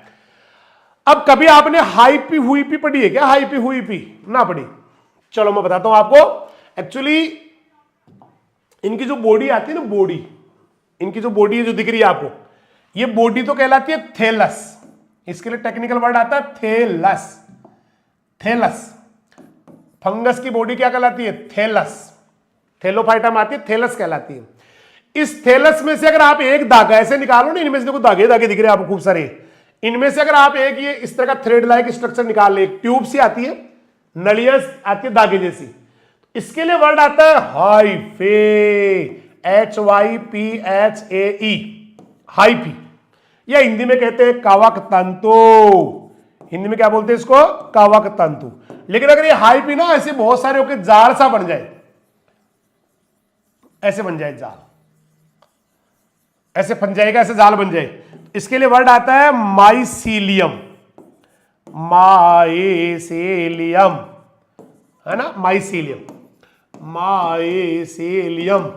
माइसीलिया भी कहते हैं। प्लूरल और सिंगुलर का फर्क है। सिंगुलर तो होता है माइसीलियम, एक जाल ही बने तो माइसीलियम, लेकिन बहुत ज्यादा हो जाए तो माइसीलिया भी कहते हैं। माइसीलिया, कवक जाल को माइसीलिया। माइसीलिया की इकाई क्या होती है? माइसीलिया की इकाई क्या बताई मैंने? देखिए एक बार फिर से बताता हूं। ये कौन बताओ? देखिए सर ये तो कवक तंतु है, इसको तो हाइपी किया करे, हाइपी, हाइपी या कवक तंतु। इसका जो बॉडी है ना थैलस, वो छोटे छोटे धागे की तरह ट्यूब से बना होता है, जिसको बोलते हैं कवक तंतु या हाइपी। लेकिन अगर यही कवक तंतु ऐसे हो जाए, जाल बन जाए बहुत बड़ा, तो इसके लिए वर्ड क्या आएगा? एक है तो उसके लिए आएगा माइसीलियम। लेकिन अगर जाल और है, मान लो खूब सारे जाल ही जाल है, मान लो ये वाला जाल और आ गया, ये भी आ गया, अब ये दो जाल ये ज्यादा हो गए ना, तब एक वर्ड आता है माइसीलिया। माइसीलिया, माइसीलियम हिंदी में कहते हैं कवक जाल, इंग्लिश में कहते हैं माइसीलियम। तो आपकी बुक में साफ साफ लिखा हो भाई साहब, मस्त लिखा हुआ, देखो यह जीव बहुत महीन धागे जैसे आकार उत्पन्न करते हैं जिन्हें माइसीलिया कहते हैं। तो माइसीलिया तो एक धागा तो कहलाएगा हाइफी, हाइफी, हाइफी, हाइफी, कवक तंतु, हाइफी, कवक तंतु, हाइफी। लेकिन अगर ज्यादा जाल बन गया तो फिर ये माइसीलिया, और बहुत ज्यादा जाल हो गए तो माइसीलियम, ऐसे बोलते हैं। तो ये जीव बहुत महीन धागे जैसे आकार उत्पन्न करते हैं जिसे माइसीलिया कहते हैं। This organism produce very fine thread like structure called mycelia, और उसका सिंगुलर क्या होता है, माइसीलियम। और बहुत ज्यादा जो है ना ये बीमारियां करते हैं भाई साहब, मैंने इनको समझा भी बहुत दिया भाई साहब, ऐसे मत किया करो आज के टाइम में ना, आप ऐसी बीमारियां ये मत किया करो, बहुत बीमारियां करते हैं, है ना, बीमारियां करते हैं बेटा। कुछ कवक पौधों में क्या करते हैं, बीमारियां करते हैं, रोग करते हैं। Some fungi also cause specific disease in the plants. आ गया नंबर 4, एल्गी, सेवाल, एल्गी, सेवाल, एल्गी, सेवाल। एल्गी बोले तो जहां पानी मिला वहीं फैलगी, दैट इज एल्गी। नहीं आती नीलरी सेवाल, बीजीए, बीजीए बीदान में, एजोला बीदान, सब जानते हैं। एल्गी तो भाई साहब आपके घर पे कहीं पानी भरा हुआ ना तो हरी हरी सी काई बोलते हैं, कांजीर, काईर ऐसे बोलते हैं लोग। प्रकाश संश्लेषण वाले होती है वो, प्रकाशन करती है, उसमें पर्णहरित होता है, तो छोटी छोटी आती है। देखो इस एल्गी वर्ग में कौन आएगा, इसमें छोटे से लेके कुछ बड़े पौधे भी आ जाते हैं जिनमें पर्णहरित होता है। वो तो होती है हरे रंग की है भाई साहब, हरे रंग की होती है, हरे हरे हरे, हरे कृष्णा हरे राम, वो अलग है यार, वो अलग है, हरे कृष्णा हरे राम ये अलग है, ठीक है, ये अलग होती है, वो अलग होती है, कोई दिक्कत है नहीं है, वो अलग होती है भाई जी, वो अलग होती है, थोड़े थोड़े अलग अलग होते हैं, ठीक है, पक्का। हाँ, तो इसमें क्या होते हैं, छोटे से लेके बड़े बड़े पौधे भी आते हैं जिनमें क्लोरोफिल होता है। तो this class, this group includes plant ranging from very microscopic, बहुत छोटे से लेके, रेंजिंग मतलब रेंज होती है, somewhat large in which chlorophyll is found. ये कहां मिलती है, मैंने कहा ना, एल्गी जहां पानी मिला वहीं फैलगी, या जहां थोड़ी सी नमी मिली वहीं फैलगी। तो अधिक नमी स्थानों पे ज्यादा मिलती है भाई साहब। Algae are found in abundance in more moist places, ज्यादा है नमी, ज्यादा है एल्गी या सेवाल। समझ में आ रहे हो सकाय, आ रहे हो सर, आ रहे हो सकाय, आ रहे हो सर। अधिक नमी स्थानों में मिलता है भाई साहब, नमी भी मिलती है आपके टंकी में आ गई, कभी पानी वाली टंकी में आ गई होगी, कोई खेड़ी वेली में आ गई होगी, खेड़ी जानते हो, खेल जहां पे एनिमल्स पानी पीते हैं, या कोई तालाब होगा जहां पर पानी भरा है कई दिनों से, या कोई जोड़ा होगा जहां पर पानी भरा हुआ है और वहां पे हरी हरी सी काई सी कांजी सी आ जाती है, सब जानते हैं, उसी को एल्गी कहते हैं, ठीक है भाई। एल्गी का बहुत असर, बीजीए होते हैं ना, बीजीए नीलहरी सेवाल, नीलहरी सेवाल, ब्लू ग्रीन एल्गी, वो तो भाई साहब है ना, ऑर्गेनिक मैटर भी एडिशन करती है मिट्टी में, नाइट्रोजन का फिक्सेशन भी करती है, फायदे ही फायदे, ठीक है। तो अधिक नम स्थानों में ना ज्यादा मिलती है। तो algae are found in abundance in more moist places, कोई दिक्कत है। अब एल्गी क्या काम करती है ये बताते, देखो कुछ शैवाल और जीवाणु, ये देखो इनमें काम आते हैं। तो कुछ शैवाल का विशेष महत्व जीवाणुओं को उनके इन कार्यों में हेल्प करता है। जो जीवाणु काम करते हैं ना, उनमें एल्गी इन कामों में हेल्प करती है। देखो कैसे क्या क्या काम में हेल्प करती है। तो this special importance of some algae is that they help bacteria in carrying out the following functions. इन कामों को करने को बैक्टीरिया करते हैं, लेकिन मदद उनकी एल्गी करती है।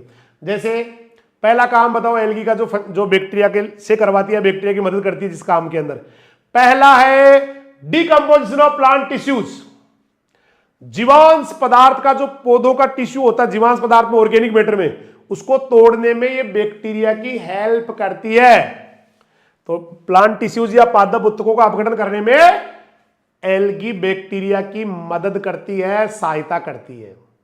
नंबर 2, न्यूट्रिएंट्स रिलीज करने में, पोषक तत्व निकालने में, किससे, ऑर्गेनिक मैटर को तोड़ के, उसमें भी हेल्प करती है बैक्टीरिया की। तो किस किस काम में हेल्प करती है, टिश्यू तोड़वाई लो, बैक्टीरिया के साथ एल्गी है, बैक्टीरिया के साथ एल्गी है, न्यूट्रिएंट्स निकलवाई लो। ऑर्गेनिक मैटर जब टूटता है तो न्यूट्रिएंट्स निकलते हैं, लिबरेशन ऑफ न्यूट्रिएंट्स या रिलीज ऑफ न्यूट्रिएंट्स इसमें भी हेल्प करती है, और हुमस बनाने में ये बैक्टीरिया की हेल्प करती है। तो ह्यूमिफिकेशन भी करती है या सिंथेसिस ऑफ हुमस में भी करती है। तो 3 काम ऐसे बताओ जिनमें बैक्टीरिया की मदद एल्गी कर रही है। एक तो पादप उत्तकों का अपघटन, डिकम्पोजिशन ऑफ प्लांट टिश्यूज, पोषक तत्वों का रिलीज होना, विमुक्त होना, निकलना, लिबरेशन ऑफ द न्यूट्रिएंट्स या रिलीज ऑफ द न्यूट्रिएंट्स, और हुमस का बढ़ना, ह्यूमिफिकेशन वाला, इसमें बहुत मदद करती है तेरी एल्गी बैक्टीरिया की। तेरी मतलब बैक्टीरिया की। 5वां ग्रुप आ गया प्रोटोजोआ। प्रोटोजोआ फाइलम में आते हैं, अमीबा के भाई बहन है, अमीबा, यूग्लिना, पैरामीशियम, नहीं आती। ये आपका जो है ना मलेरिया करने वाला, नाम सुना कि मलेरिया कौन करता है? चलो बताओ देखिए मलेरिया कौन करता है? मलेरिया तो प्रोटोजोआ भी यूनिसेलुलर या सिंगल सेल्ड होते हैं। प्रोटोजोआ भी यूनिसेलुलर होते हैं, एक कोशिकीय होते हैं, या सिंगल सेल वाले होते हैं। यूनिसेलुलर ज्यादा अच्छा टेक्निकल वर्ड आता है, यूनिसेलुलर। अगर कोई एक कोशिका का है ना, ये एक सेल का ही, तो उसके लिए अच्छा वर्ड आता है यूनिसेलुलर। तो यूनिसेलुलर होते हैं, थोड़े बैक्टीरिया से बड़े होते हैं, लेकिन तो एक कोशिकीय होते हैं, बैक्टीरिया से बड़े होते हैं, प्रोटोजोआ इनको कहते हैं। एक कोशिकीय होते हैं, बैक्टीरिया से बड़े होते हैं, प्रोटोजोआ इनको कहते हैं। इनको भी, इनके जीवन के लिए भी हवा और भोजन, बोले तो वायु और फूड दोनों जरूरी है, इसलिए ज्यादा नीचे नहीं जाते, ऊपर ही मिलते हैं। प्रोटोजोआ ज्यादा नीचे जमीन में नहीं जाएंगे, क्योंकि वहां पर इनको हवा नहीं मिलेगी, नहीं मिलेगी, नहीं मिलेगी। तो इनके जीवन के लिए भी हवा जरूरी है, फूड जरूरी है, इसलिए ये ऊपर ही मिलते हैं। बस भूमि की ऊपरी सतह में ज्यादा मिलते हैं। Air and food are essential for their life, hence they are found only on upper surface of the soil. ज्यादा नीचे ना मिलेंगे भाई साहब। ये भी खाद को तोड़ने में इनका भी बड़ा रोल है, बोले तो ऑर्गेनिक मैटर को टूटने के, उमस बनाने में इनका भी रोल है भाई साहब। लिखा है देखो, खाद का जो विघटन होता है जिससे उमस बनती है ना, उसमें भी इनका बड़ा रोल है। ये भी हेल्प करते हैं बैक्टीरिया की, फंजाई की, एक्टिनोमाइसिटीज की। तो 5 प्रोटोजोआ भी पूरा हो गया बापो। अब लेते फंक्शंस ऑफ सॉइल बैक्टीरिया, मृदा जीवाणुओं के कार्य। मिट्टी में जो बैक्टीरिया रहते हैं वो क्या क्या काम करते हैं? नाइट्रिफिकेशन करते, नाइट्रिफिकेशन पहला काम है। नाइट्रिफिकेशन आता है किसी को? नाइट्रिफिकेशन किसे कहते हैं? मेरे कर्ण अर्जुन आएंगे, अमोनियम को नाइट्रेट बनाएंगे। ये तुम्हारी ammonium plus 3O2 is equal to 2NO2 minus plus 4 hydrogen निकलते हैं, प्लस पानी निकल जाता है, 2 जल के अणु निकलते हैं, ऐसे करके। तो यहां पर देखो, यहां पर एक बैक्टीरिया आता है जिसका नाम होता है नाइट्रोसोमोनास। करण कहते हैं, नाइट्रोसोमोनास, हिंदी में नाइट्रोसोमोनास, नाइट्रोसोमोनास। फिर दूसरे स्टेप में क्या होगा?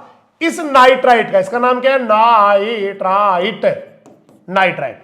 इस नाइट्राइट क्या होगा? सेकंड स्टेप में मेरा अर्जुन आएगा और इसको बाद वाला वेक्टर, अर्जुन कौन हो गया? नाइट्रो वेक्टर, बाद वाला वेक्टर, और ये क्या कर देगा? नाइट्रेट, NO3 माइनस बना देगा, दैट इज योर नाइट्रेट। तो पहला पहला काम हो गया नाइट्रिफिकेशन। बैक्टीरिया आए 2 इस काम में। पहला पहला बैक्टीरिया का काम है नाइट्रिफिकेशन। कर्ण अर्जुन ये काम करते। काम नंबर 2 नाइट्रोजन फिक्सेशन। एनवायरमेंट की नाइट्रोजन का जमीन में आना। हवा में जो नाइट्रोजन 78-79%, बस कुछ माइक्रोब्स, कुछ बैक्टीरिया क्या करते हैं, उनको राइजोबियम, सहजीवी जीवाणु राइजोबियम, सिम्बायोटिक बैक्टीरिया राइजोबियम, वो ऊपर की खींच खींच के मिट्टी में, प्लांट्स में, मिट्टी में लाता है और प्लांट मिट्टी से प्लांट में आ जाती है, सॉइल से। दैट इज नाइट्रोजन फिक्सेशन या नाइट्रोजन यौगिकीकरण या नाइट्रोजन स्थिरीकरण भी कहते हैं इसको। यौगिकीकरण क्यों कहते हैं? थोड़ी देर पहले समझाया था मैंने कि N2 जो होती है ना नाइट्रोजन गैस, जिस सेम एटम से बने हुआ मॉलिक्यूल, उसको वो कंपाउंड में कन्वर्ट कर देती है, NO3- या NH4+ या NH3 में कन्वर्ट कर देती है। तो ये भी करती है। तीसरा इनऑर्गेनिक कॉन्स्टिट्यूएंट को चेंज कर देती है मिट्टी की। अकार्बनिक जो घटक होते हैं ना उनको भी ये तोड़ देते हैं। अकार्बनिक बोले तो मे बी बहुत सारे जो है ना आपके आयंस, मिनरल साल्ट चेंज कर देते हैं इनको। तो change in the inorganic constituents, अकार्बनिक घटकों को बदल देते हैं। और चौथा काम करते हैं कार्बोहाइड्रेट तुड़वा लो और फिर मिनरलाइजेशन कर देंगे ऑर्गेनिक मैटर का। जानते हो मिनरलाइजेशन? कल परसों तो पढ़ाया था भाई साहब, कल ही परसों मैंने कहा था कि जो प्रोटीन वगैरह में कार्बनिक नाइट्रोजन होती है, प्रोटीन क्या बोलते हैं? ऑर्गेनिक नाइट्रोजन बोलते हैं। इसके अंदर जो नाइट्रोजन उसको बोलते हैं कार्बनिक नाइट्रोजन। और इसको किस में बदल दिया जाता है? NO3- या NH4+। इसको क्या बोलते हैं? इसको बोलते हैं मिनरल फॉर्म ऑफ नाइट्रोजन, खनिज रूप है। इसके लिए वर्ड आता है मिनरलाइजेशन। ये कब होगा? जीवांश पदार्थ का अपघटन होने पर कार्बोहाइड्रेट टूटेगा तो ये होगा। देखो तो क्या करती है, कार्बोहाइड्रेट भी तोड़ा है। कार्बोहाइड्रेट तोड़ती है भाई साहब, कार्बोहाइड्रेट बहुत तोड़े हमने ना कार्बोहाइड्रेट को तोड़ा था। कभी 6 ऑक्सीजन होती थी तो H2 और CO2 निकलता था। कभी ना हाँ एक वो 1.5 था तो ग्लूकोर्निक एसिड निकला था। ऐसे पढ़ा था अपने 4.5, 1.5, 6। तो कार्बोहाइड्रेट तोड़ने में बैक्टीरिया का रोल है। जीवांश पदार्थ को तोड़ के खनिजों में बदलना, यानी कि मिनरल फॉर्म में लाना, नाइट्रेट अमोनियम बनाना, ये भी इनका काम है मिनरल फॉर्म में लाना। और डीनाइट्रिफिकेशन भी यही करते हैं। डीनाइट्रिफिकेशन कल परसों पढ़ाया था, डीनाइट्रिफिकांस बताया था आपको। सुडोमोनास, ये आपका आर्किया बैक्टीरिया, ये बनी बनाई नाइट्रेट को वापस एनवायरमेंट में भी पहुंचाते हैं। नाइट्रेट का जानना, डीनाइट्रिफिकेशन करते हैं बहुत सारे बैक्टीरिया। वो बताए भाई साहब, मैंने बताया डीनाइट्रिफिकांस नहीं बताया? डीनाइट्रिफिकांस, सुडोमोनास, आर्किया, क्लोस्ट्रीडियम, ये तोड़ तोड़ के वापस एनवायरमेंट में पहुंचा देते हैं, उसको कहते हैं डीनाइट्रिफिकेशन। तो ये इनका बैक्टीरिया का काम भी पूरा हो 11 बाप। अब एक टॉपिक है नाइट्रोजन फिक्सेशन, नाइट्रोजन स्थिरीकरण, नाइट्रोजन यौगिकीकरण। कितनी होती ध्यान आपको? वायुमंडल में नाइट्रोजन जो होता है ना वो आयतन के आधार पे लगभग 78 पॉइंट समथिंग होती है ना भाई।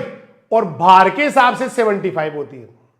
भार के हिसाब से, वजन के हिसाब से 75 है। तो the amount of nitrogen in the atmosphere is about 78% on the volume basis and 75% on weight basis.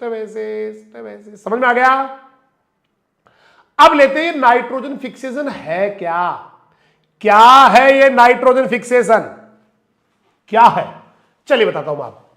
देखो ये आपका जमीन है, ये आपकी सॉइल है, सॉइल सरफेस है, और ये आपका एनवायरमेंट है, वायुमंडल है। यहां पर वायुमंडल, ये नाइट्रोजन जो आप 78 79 कह रहे हैं, इंग्लिश में बोले तो एटमोस्फेरिक कह दो, एनवायरमेंटल कह दो, एक ही बात है। एटमोस्फेरिक कह दो, चलो एटमोस्फेरिक नाइट्रोजन। इसको ना बहुत सारे माइक्रोब्स बताया था आपको। एक तो जैविक होता है, जैविक बायोलॉजिकल नाइट्रोजन फिक्सेशन, बायोलॉजिकल एंटो फिक्सेशन, हिंदी में बोले तो जैविक नाइट्रोजन फिक्सेशन। जैविक जैविक जैविक में जीव आते हैं, हिंदी में क्या बोलेंगे इसको? जैविक नाइट्रोजन स्थिरीकरण या यौगिकीकरण। ये कौन कौन करते हैं?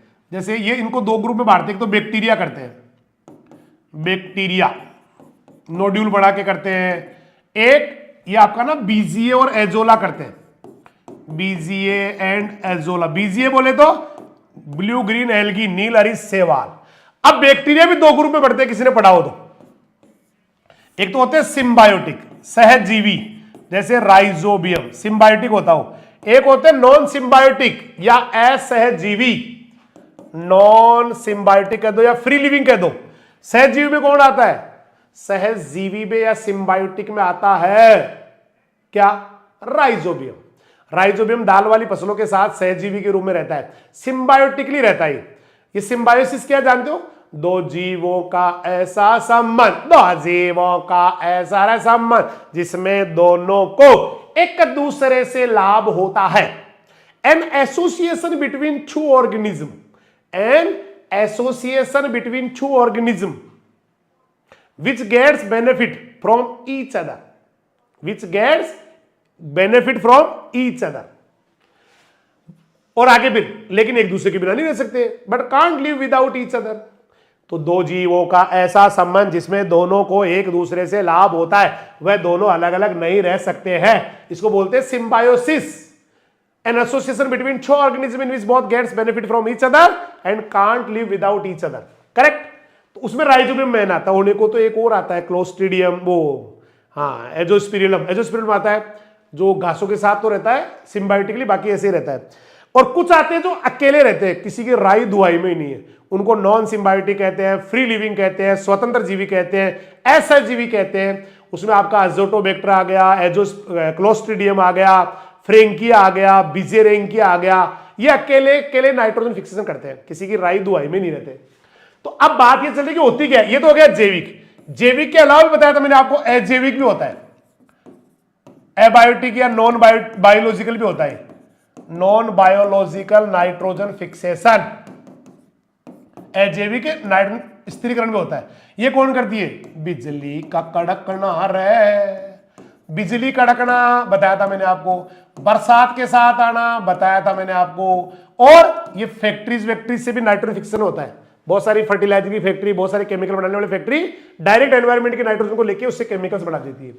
अब कुल मिला के एक ही बात होगी, सारी बातों की एक ही बात है कि भाई साहब ये जो एनवायरमेंट की जो नाइट्रोजन है उसका मिट्टी में आना है, चाहे वो क्या बन के आए, चाहे वो अमोनिया बन के आए, चाहे अमोनिया से अमोनियम बन जाए, चाहे नाइट्रेट बन के आए, लेकिन आनी चाहिए, बस आनी चाहिए। अरे आनी चाहिए, किधर से आ जाओ चाहिए। तो नाइट्रोजन स्थिरीकरण वह प्रक्रिया है जिससे वायुमंडल से जो नाइट्रोजन है उसको जीवित जीवों जैसे पौधों के लिए मृदा में या तो अमोनिया बना के या अमोनियम बना के या नाइट्रेट बना के ग्रहण करने लायक बढ़ा देते या मिट्टी में लाके पौधों ग्रहण करवा देते। देखो ये तो नाइट्रोजन स्थिरीकरण वह प्रक्रिया है जिसके द्वारा वायुमंडल से नाइट्रोजन को जीवित जीवों जैसे पौधों के लिए या मृदा में आ जाती है, अमोनिया के रूप में, अमोनियम के रूप में भी आ सकती है और नाइट्रेट के रूप में भी आ सकती है। ठीक है, और फिर ये ग्रहण करने लायक बन जाती है, पौधे इसको ले लेते हैं। तो nitrogen fixation is the process by which nitrogen N2 from the atmosphere is converted into A usable, है ना, यूजेबल मतलब काम में ली जाने वाली, and available form for living organism like plants और इनटू सॉइल। या तो प्लांट्स के लिए यूजेबल फॉर्म में, लेने लायक फॉर्म में बना देते हैं एनवायरमेंट की नाइट्रोजन को लाके, या फिर मिट्टी के अंदर जाके जमा हो जाती है in the form of ammonia and nitrate. अब इसमें देखो दो तरह के बैक्टीरिया लगे पड़े हैं, मैंने अभी आपको समझाया था, समझ में आ गई डेफिनेशन, और स्क्रीनशॉट वगैरह लेना चाहिए। तो nitrogen fixation is the process, nitrogen स्थिरीकरण वह या यौगिकरण वह प्रक्रिया है by which nitrogen from the atmosphere is converted into usable and available form, और अवेलेबल फॉर्म, जिससे वातावरण की नाइट्रोजन को उपयोगी व उपलब्ध रूप में बदल दिया जाता है फॉर लिविंग ऑर्गेनिज्म, जीवित जीवों के लिए, लाइक प्लांट्स पौधों के लिए, या फिर मिट्टी में डायरेक्ट आ जाती है in the form of ammonia and nitrate. Correct. अब ये दो तरह है भाई साहब, दो तरह होते हैं। देखो एक तो सिम्बायोटिक नाइट्रोजन फिक्सेशन, सहजीवी नाइट्रोजन स्थिरीकरण। तो नाइट्रोजन स्थिरीकरण दो प्रकार से होता है, इसमें दो प्रकार के जीवाणु लगे होते हैं। पहला हो गया सिम्बायोटिक नाइट्रोजन फिक्सेशन या सहजीवी नाइट्रोजन स्थिरीकरण या यौगिकरण, और दूसरा हो गया नॉन सिम्बायोटिक या फ्री लिविंग, स्वतंत्र जीवी या असहजीवी। एक की बात है, कोई कहे स्वतंत्र जीवी, कोई कहे नॉन सिम्बायोटिक असहजीवी, एक ही बात है बाबा। अब एक एक को लेते हैं, पहला हम लोग लेंगे ये वाला, बोले तो सिम्बायोटिक नाइट्रोजन फिक्सेशन, सहजीवी नाइट्रोजन स्थिरीकरण।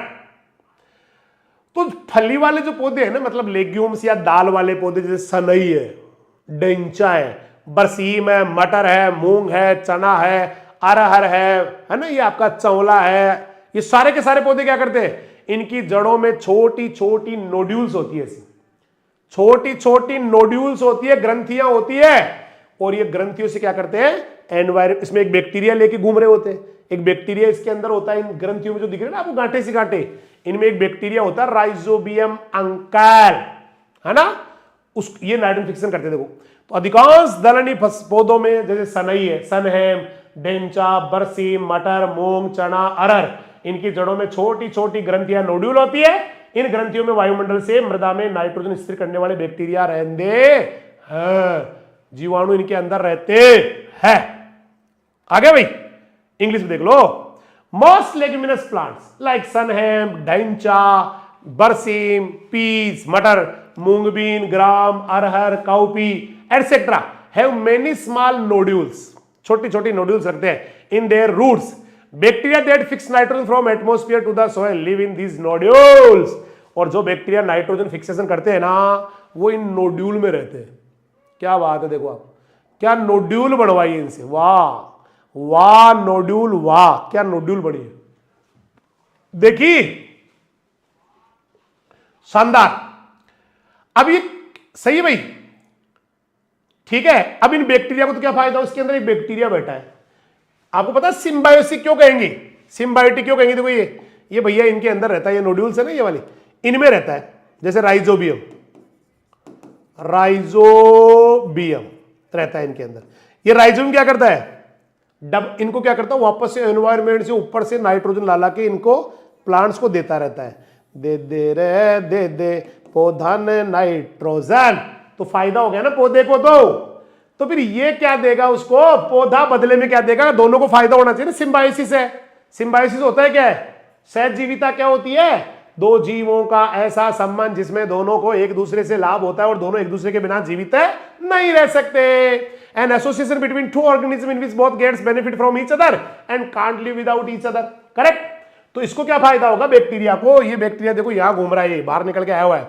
इसको क्या होगा, इसको प्लांट ना खाने को कार्बोहाइड्रेट दे, खा ले रे छोरा थोड़ी कार्बोहाइड्रेट खा ले बाप कना, क्या काम कर लो सारा सारा दिन लगे हो तू है, थारा हार्ड ही निकले यार है बना लखना का, तू कस सुधरे लो। डायलॉग होते हैं मम्मी के, ये माँ के डायलॉग होते हैं बच्चों के लिए। बाप कना सारा दिन लागे और हेल्थ को ध्यान रखे, कौन स्वास्थ्य को पतो रखे, को नहीं थारो होलो का आगे चालर एटसेट्रा, ऐसे बोलते ना।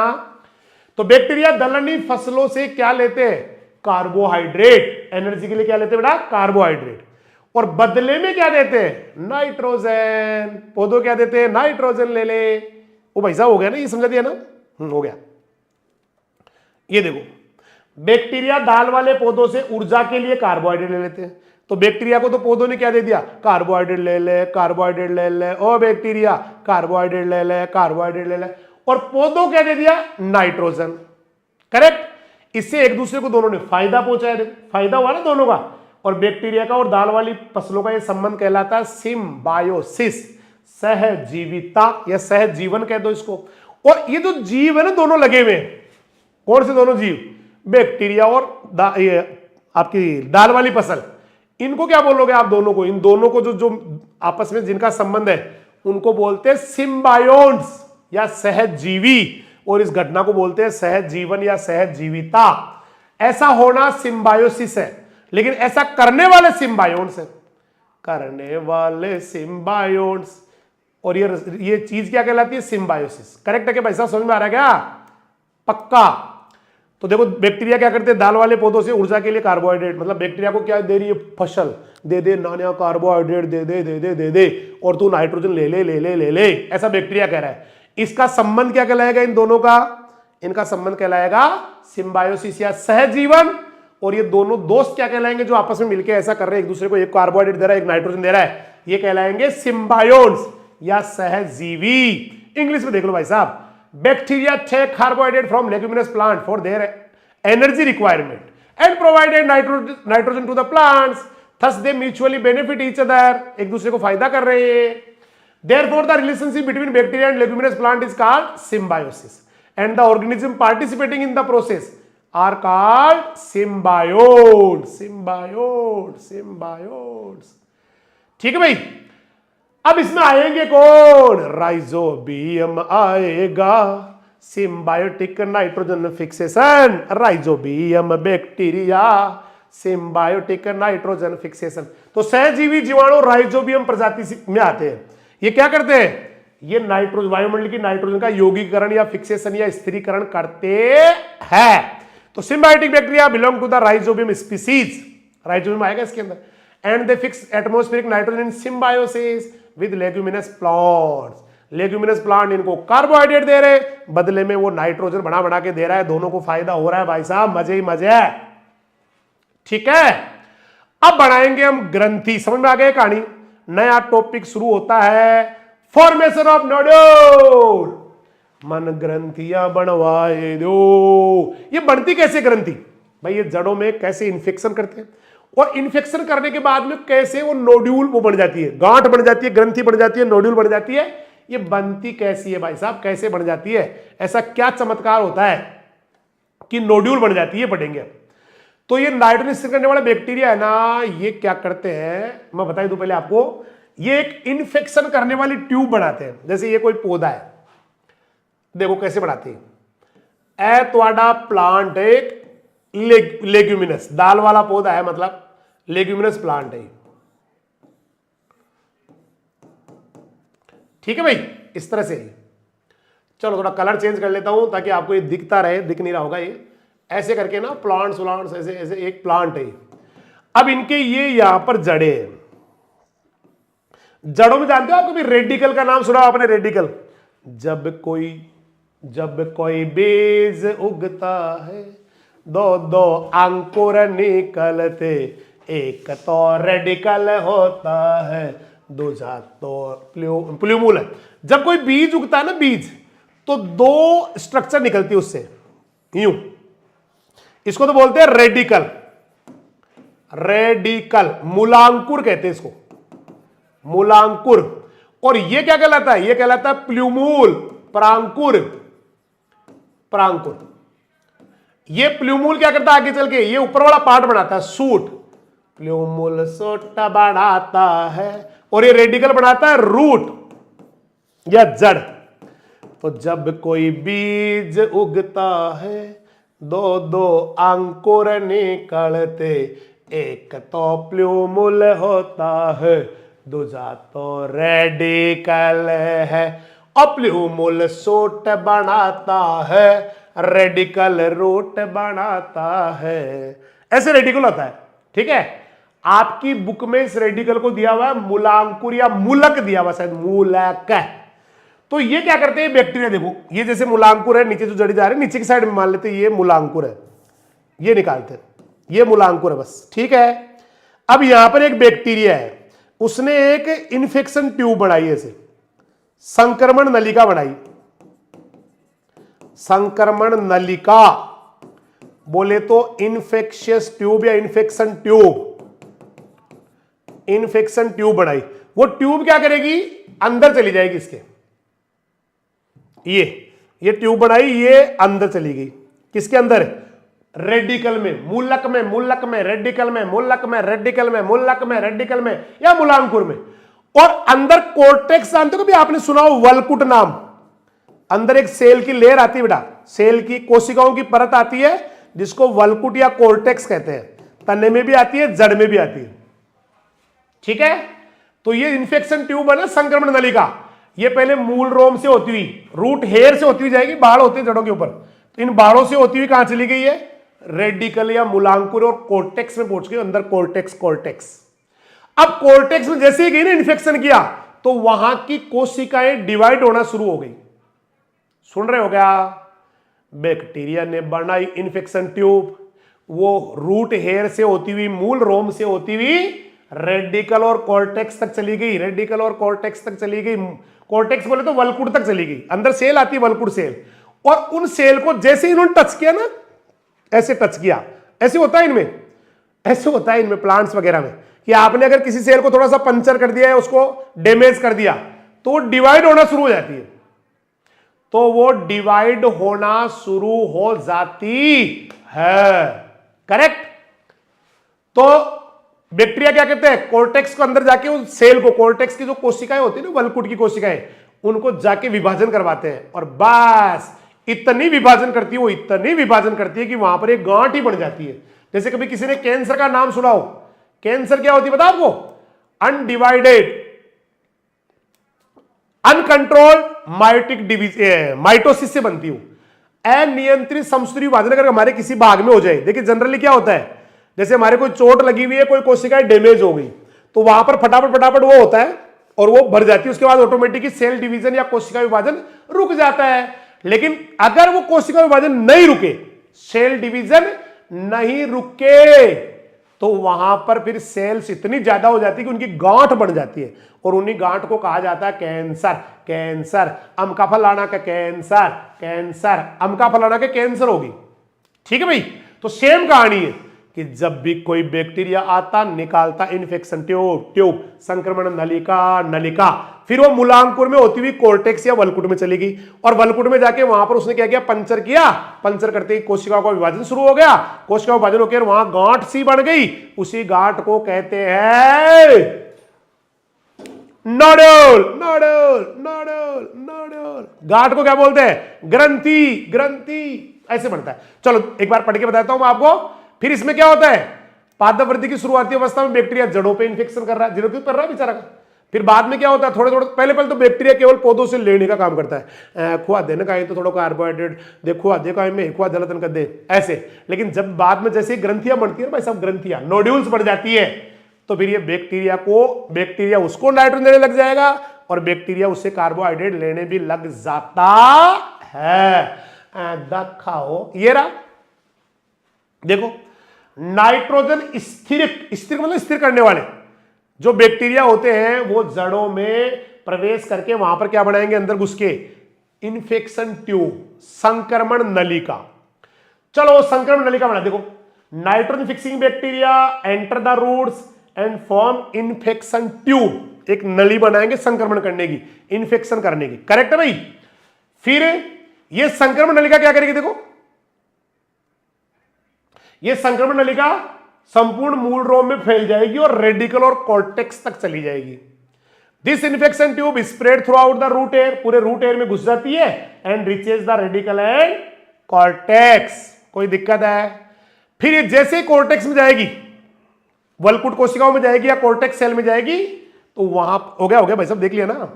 तो this infection tube spread throughout the root hair and reaches the radicle and cortex. Correct. अब वहां पे कोर्टेक्स का डिवीजन शुरू हो जाएगा। ये बैक्टीरिया क्या करेंगे, वलकुट का विभाजन करेंगे और इससे जड़ों में गांठ बन जाएगी, अनकंट्रोल्ड डिवीजन। ये देखो यहां पे गांठें बन गई। कोर्टेक्स की सेल को जैसे पंचर किया ना, इसने छेद मारा जाके, इसमें देखो वो बन गई, गांठें गांठें हो गई, देखो कितनी बड़ी बड़ी गांठें बन गई है। इन्हीं गांठों को बोलते हैं आप, गांठें नहीं बोल के इनको बोला जाता है ग्रंथि या नोड्यूल। ग्रंथि या नोड्यूल। करेक्ट है भाई, सही है। चलो भाई साहब, तो द बैक्टीरिया एनकरेज द, अब क्या कर रहे हैं देखो, बैक्टीरिया ने कोर्टेक्स का डिवीजन शुरू कर दिया, जड़ों में गांठें बढ़ गई। द बैक्टीरिया एनकरेज, बढ़ा देते हैं the division of cuticle, cuticle नहीं रहा है, क्यूटिकल थोड़ी बढ़ाएंगे, है ना। प्रारंभिक देखिए किसको बढ़ाएंगे, ये आपका रेडिकल। तो the bacteria encourage the, cuticle नहीं आएगा, करेक्शन करना, करेक्शन करने का। ये कोर्टेक्स सेल आएगी, कोर्टेक्स, यहां पे क्या आएगा बब्बा, कॉर्टेक्स। कॉर्टेक्स का लेना, कॉर्टेक्स बनाते हैं और इससे नोड्यूल बन जाती है। सही आएगी, देख तो लो, बन गया। क्यूटिकल ना रे बाबा, कॉर्टेक्स, कॉर्टेक्स। तो ये क्या करते हैं, बैक्टीरिया कॉर्टेक्स का डिवीजन शुरू कर दे, कॉर्टेक्स सेल डिवाइड होना शुरू हो जाएगी और वहां पे गांठ सी बन जाएगी, उसी को कहते हैं रोटेनोड्यूल्स। नोड्यूल्स बन जाएगी, देखो क्या गांठें बनी हुई है, और राम अतरी बड़ी बड़ी गांठ है बाबा, बड़ी बड़ी बन जाती है। ठीक है, हो गया भाई। अब पादप वृद्धि की प्रारंभिक अवस्था में क्या होता है, बैक्टीरिया जड़ों पे इंफेक्शन करते, शुरू में करते, छोटे से पौधे भी कर देते हैं। तो the bacteria infect the roots in the initial stage of the plant growth.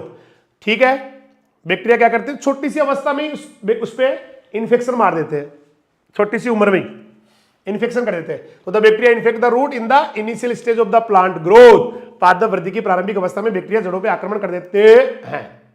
ठीक है, और शुरू में बैक्टीरिया पौधों पे डिपेंड रहते हैं। प्रारंभिक अवस्था में बैक्टीरिया पौधों पर निर्भर रहते हैं और बाद में फिर उसको नाइट्रोजन देना शुरू कर देते हैं। शुरू में तो ये लेते ही लेते हैं सॉरी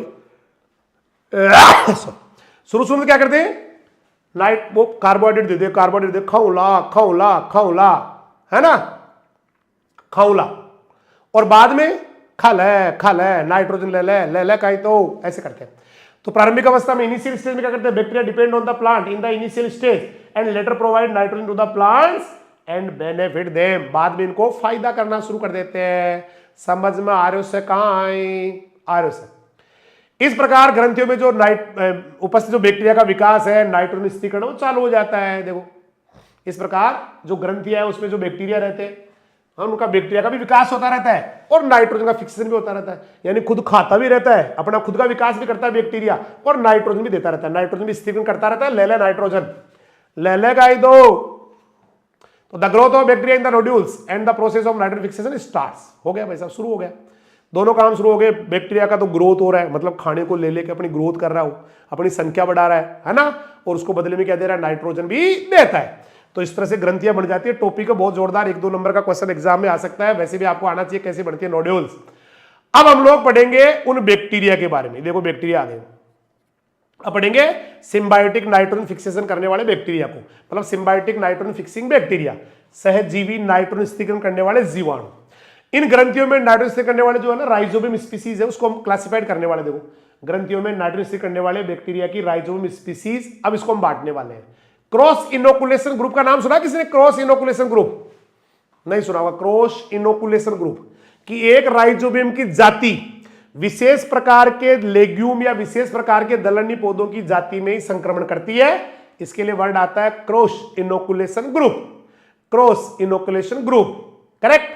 तो the bacteria that fix nitrogen in the nodules are classified into rhizobium species. Rhizobium species करती है, और राइजोबियम की जातियां निश्चित पौधों पे जड़े वो ग्रंथियां बनाती है। इसको पता क्या बोलती है इस लाइन को, प्राय राइजोबियम की कुछ जातियां कुछ निश्चित पौधे पे, यानी एक सब पे नहीं बनाती है कि सारे दाल वालों बना दी, इसको कहते हैं क्रॉस इनोकुलेशन ग्रुप। देखो ये घटना क्या कहलाती है, ये वाली, इस लाइन को पढ़ो आप, नहीं पढ़ो तो सही एक बार ऐसे ही, क्या अभी देखो प्राय राइजोबियम की कुछ जातियां कुछ निश्चित पौधों की जड़ों पर ग्रंथियां बनाती है। Usually some species of Rhizobium form nodules on the roots of certain plants या स्पेसिफिक प्लांट्स। यहां पे स्पेसिफिक भी आप कर सकते हो, स्पेसिफिक ज्यादा अच्छा वर्ड है, फोटो खींच लो, स्पेसिफिक में करती है। इसके लिए क्या वर्ड बताया मैंने अभी, क्रॉस इनोकुलेशन ग्रुप। इसको याद करना, बहुत एक शब्द आता है cross inoculation, cross inoculation group, ये आपके एग्रीकल्चर वाले में बहुत अच्छे से दिया हुआ है, क्रॉस इनोकुलेशन ग्रुप। चलो कुछ बैक्टीरिया से मिलवा ही देता हूं आपको। आज हमारा बैक्टीरिया, तो इनको हम क्लासिफाइड कर रहे हैं। देखो इन बैक्टीरिया को प्लांट्स के हिसाब से अलग अलग स्पीसीज में बांटने वाले। देखो सामान्यतः बैक्टीरिया को पोषित पौधों यानी होस्ट प्लांट, पोषक पौधे के अनुसार भिन्न भिन्न जातियों में इस वाली टेबल में बांटने वाले हैं। तो generally this bacteria classified into different species according to the plants on which they feed. जिसके ऊपर ये रह रहे हैं उसके हिसाब से इनको क्लासिफाइड करने वाले हैं as per the following table. ये टेबल आ गई भाई साहब, ये देखो, नहीं ये आ गई, ओ मरवा दिया वाई नहीं रहा इसमें, वो हो गया, इसमें लगा दो एक बार, वो एक को आना था, आ ही नहीं रही, तो बग के आना था। लो हाँ पीडीएफ लगा दो, टेबल नहीं आ रही, कोई बात नहीं, बनी बनाई पीडीएफ दिखा देता हूं आपको। पीडीएफ में तो आएगी 7 बार आएगी, छप्पर फाड़ के आएगी, ठीक है। ये लो पीडीएफ दिखाता हूं,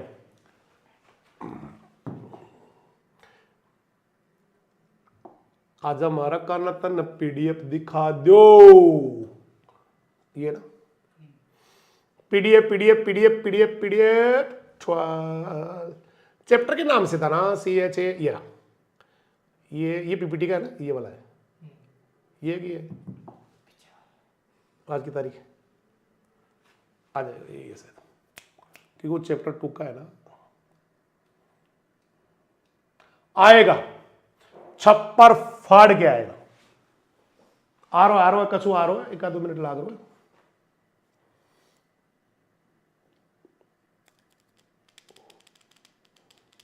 टाइम ज्यादा लगा रहा है, तो फिर पीपीटी खुल गई, वापस करो बंद, क्या बोलिए,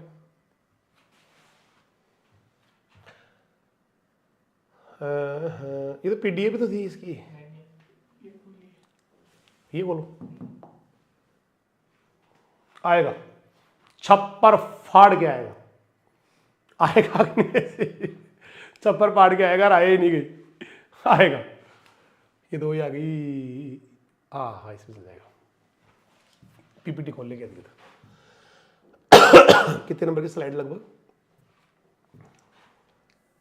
तो लास्ट में से आएगी ना। ये रही आपकी टेबल, दिख रहा है कचू? ये तो बड़ी भी हो जाएगी, कचू ना दिख रही तो भी हो जाएगी, ये तो हो जाएगी। ये टेबल आपकी, ठीक है। अब तो स्माइल दे दो, मिल गई। मुझे भी लगा बड़ी दिक्कत हो गई, लेकिन मैंने क्या इसकी पीडीएफ बना ली थी। ये देखो, पहला तो क्या दे रखा है, ग्रुप दे रखा है, फिर ग्रुप का नाम, फिर ये राइजोबियम स्पीसीज है। हो सकता है आपकी बुक से मैंने इधर उधर कर दिया हो, कोई इस पॉइंट को इधर लिया, इसको ऐसे कर दिया होगा। और लास्ट में आगे क्रॉप्स। सबसे पहले आपकी बुक में दे रखा है, देखो, रिज्का ग्रुप, बोले तो एल्फा एल्फा ग्रुप कह दो, या फिर इसको लूशर्न ग्रुप भी कह सकते हो इंग्लिश में। रिज्का वर्ग में कौन आता है? राइजोबियम मेलिलोटी।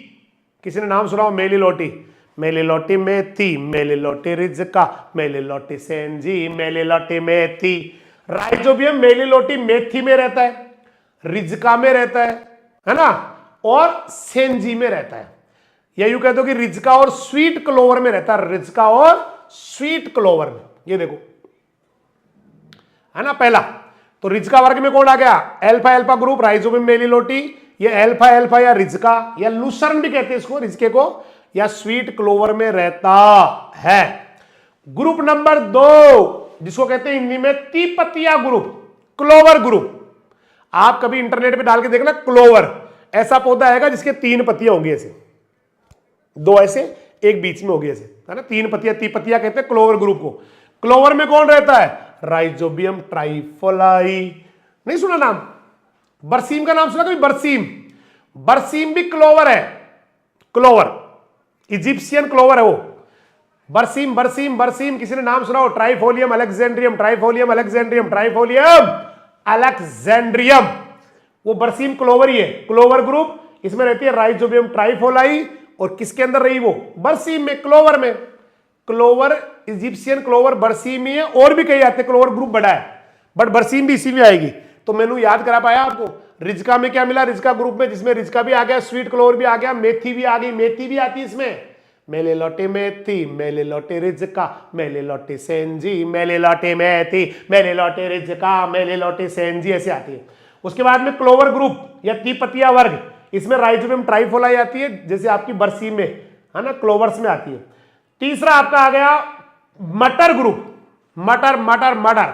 मटर में मटर ग्रुप जो आते हैं, जिसमें उद्यान मटर भी आ गया, गार्डन पी भी आ गया, फील्ड पी भी आ गया, खेत वाला मटर। जानते हो 2 मटर होते हैं। ये मटर तो हॉर्टिकल्चर में पड़ते हैं, इसकी फलियां काम में लेते हैं, फलियां किसकी? उद्यान मटर की। और खेत मटर या फील्ड पी, ये भाई साहब आपके एग्रोनोमी का, इसके सूखे जो है ना बीज, बाद में बीज काम में लेते हैं।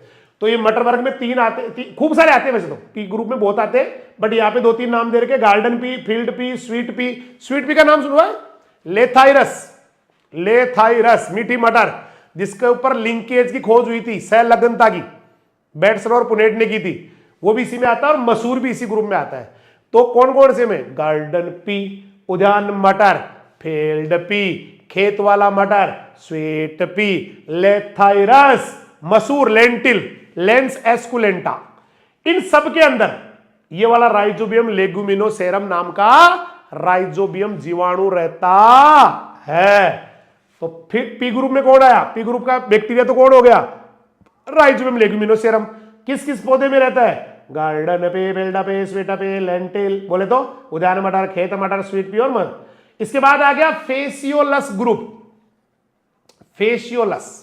और यहां पर इसमें आता है राइजोबियम फेसियोली कह दो, फेजियोली कह दो, फजियोली कह दो, एक ही बात है ना भाई साहब। और इसके अंदर कौन आएंगे? फेसियोलस ग्रुप में या फेसियोलाई, इसमें राइजोबियम फेसियोली में, इसमें गार्डन पी भी है, गार्डन पी में दोनों आ गए ना, गार्डन पी में ये भी है, लेगुमिनोसेरम भी है, ये भी है, आपका फेसियोली भी है। और दूसरा मोट के अंदर मोटबीन, मोटबीन। कोई दिक्कत है तो एक बार मैं रिपीट कर दूं फिर से। पहला ग्रुप आपका आया रिज्का ग्रुप, आज हमारा खाना रिज का ग्रुप है, दिखा दूं। मेले लोटी मेथी, मेले लोटी रिज का, मेले लोटी सेंजी, मेले लोटी मेथी। दूसरा ग्रुप आया तीपतिया या क्लोवर ग्रुप, राइजोबियम ट्राइफोलाई, बोले तो क्लोवर। ये ट्राइफोलाई वर्ड पता कहां से आया? ट्राइफोलियम अलेक्जेंड्रियम, किसका नाम है? बरसीम, बरसीम का नाम है। उसके बाद में तीसरा ग्रुप आया आपका मटर ग्रुप। मटर ग्रुप में उद्यान मटर, खेत मटर, स्वीट पी या मीठी मटर कहते हैं स्वीट पी को, या मसूर आती है, ठीक है। ये राइजोबियम लेग्यूमिनोसरम नाम का राइजोबियम की जाति रहती है इसके अंदर। चौथा ग्रुप आया फेसियोलस ग्रुप। चौथा कौन सा आया? फेसियोलस ग्रुप, जिसमें राइजोबियम फेसियोलिया, फिजियोलिया, फजियोलिया आती है, कोई भी बोल दो। ये garden bean, sorry garden pea नहीं है, सॉरी बेटा, गार्डन बीन, गार्डन बीन फी बोल दिया मैंने, सॉरी। गार्डन बीन आएगी, बीन बोले तो ये आपकी जो है ना फलिया, सेम सेम सेम, बालोड एंड मोट बीन आएगा इसमें, सॉरी बेटा। सोयाबीन, सोयाबीन में रहता है Rhizobium japonicum, japonicum soybean, japonicum मूंगफली, मूंगफली में भी रहता है जेपोनिकम, सोयाबीन में भी रहता है, मूंगफली में भी रहता है, करेक्ट है, सोयाबीन मूंग। अगला ग्रुप है Lupin group. Lupin group, Lupin एक प्लांट आता है और इसमें रहता है राइजोबियम लुपिनी। कौन सी पीनी? लोई पीनी नहीं, लुपिनी, राइजोबियम लुपिनी। और इसमें आएगा कौन? सिर्फ लुपिन आएगा, चाहे वो 1 साल वाला हो। वार्षिक का मतलब 1 वर्षीय, वार्षिक को आप बुक में कर लेना, 1 वर्षीय ज्यादा सही शब्द है, 1 वर्षीय,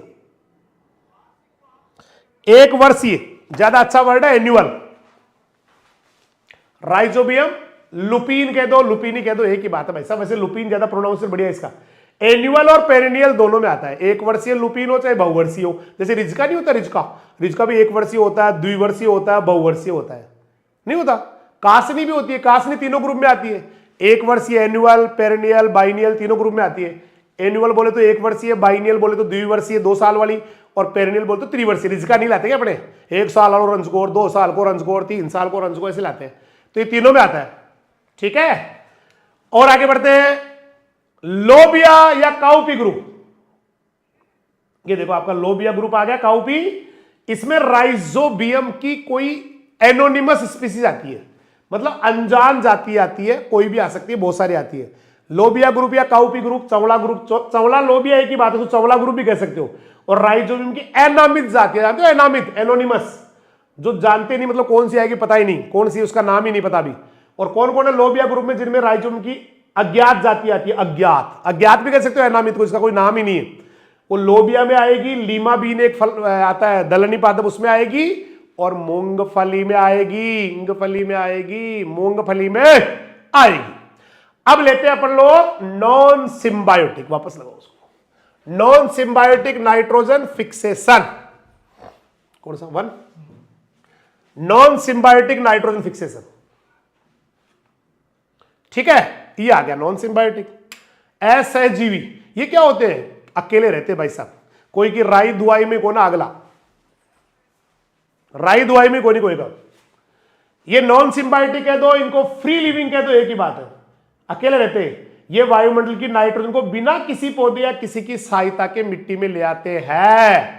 तो नॉन सिम्बायोटिक और फ्री लिविंग बैक्टीरिया फिक्स एटमॉस्फेरिक नाइट्रोजन in the soil without the help of any plant. किसी पौधे की इनको जरूरत ना है भाई साहब, निकाल लो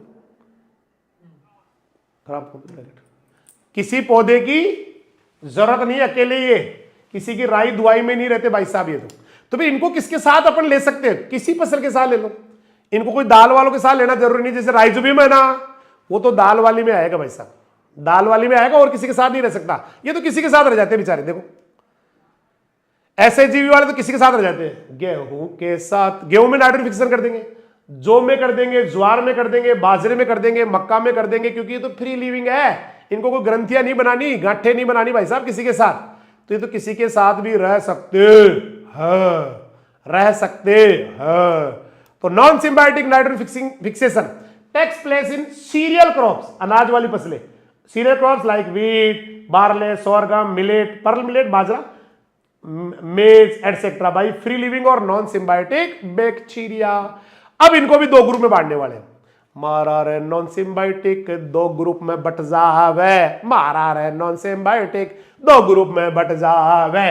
पहला तो एरोबिक बैक्टीरिया रे सुनियो, पहले तो एरोबिक है। एरोबिक मतलब वायवीय जीवाणु, जो वायु की उपस्थिति में ही रहते हैं। Aerobic bacteria. वात क्या होती है? वात, वात यानी होती है वायु। तो ये जीवाणु ना हवा की उपस्थिति में रहते हैं। नॉन सिम्बायोटिक है, किसी के साथ नहीं रहते, किसी की राई दुआई में नहीं, अलग रहते, अकेले रहते, मस्त रहते, जिंदाबाद रहते। लेकिन ये हवा बिना नहीं रहते, इनको ऑक्सीजन चाहिए, इनको वायु चाहिए, इसलिए इनको बोलते हैं एरोबिक बैक्टीरिया। इसमें मेन आएंगे अजोटोबैक्टर। बहुत जोरदार question azotobacter. Azotobacter, azotobacter non symbiotic bacteria. Azotobacter, azotobacter असहजीवी जीवाणु है। अजोटोबैक्टर, अजोटोबैक्टर हवा की प्रेजेंस में ही काम करते। तो ये जीवाणु अजोटोबैक्टर प्रजाति के होते हैं, जो एरोबिक ग्रुप वाले हैं, और ये मिट्टी में बहुत मिलते हैं। तो these bacteria belong to the azotobacter species group या azotobacter species and are generally found in abundance in the soil. ये क्या करते हैं? ये बिना किसी की मदद के नाइट्रोजन को लेते हैं एनवायरमेंट से और अपनी बॉडी को सॉलिड कर लेते हैं। लेकिन एक दिन तो मर जाना है इनको। दुनिया की सारी बातें गलत हो सकती है, लेकिन एक बात एकदम सही है कि धरती पे जो आया एक दिन उसको जाना होता है। तो बैक्टीरिया भी मर जाएंगे, मरेंगे तो उनकी नाइट्रोजन तो उधर ही मिट्टी में रह जाएगी। मजे ही मजे भाई साहब। ठीक है भाई। तो this bacteria belong to Azotobacter species and are generally found in the abundance in the soil. ये क्या करते हैं? ये एनवायरमेंट की या वायुमंडल की नाइट्रोजन को लेके अपनी बॉडी को मस्त बना लेते हैं, सॉलिड बना लेते हैं। लेकिन एक दिन मरेंगे तो इनके अंदर जो नाइट्रोजन है ना, वो मिट्टी में पौधों को मिल जाएगी। ऐसे नाइट्रोजन फिक्सेशन करते हैं। तो these bacteria nourish their bodies, अपनी बॉडीज को नरिश करते हैं, नरिशमेंट देते हैं, न्यूट्रिशन देते हैं by taking nitrogen from the atmosphere, atmosphere से नाइट्रोजन ले लेके। एंड आफ्टर देयर डेथ, जब इनकी मृत्यु हो जाती है, the nitrogen is collected by these bacteria and becomes available in the soil and becomes available for the use of the plants in the soil।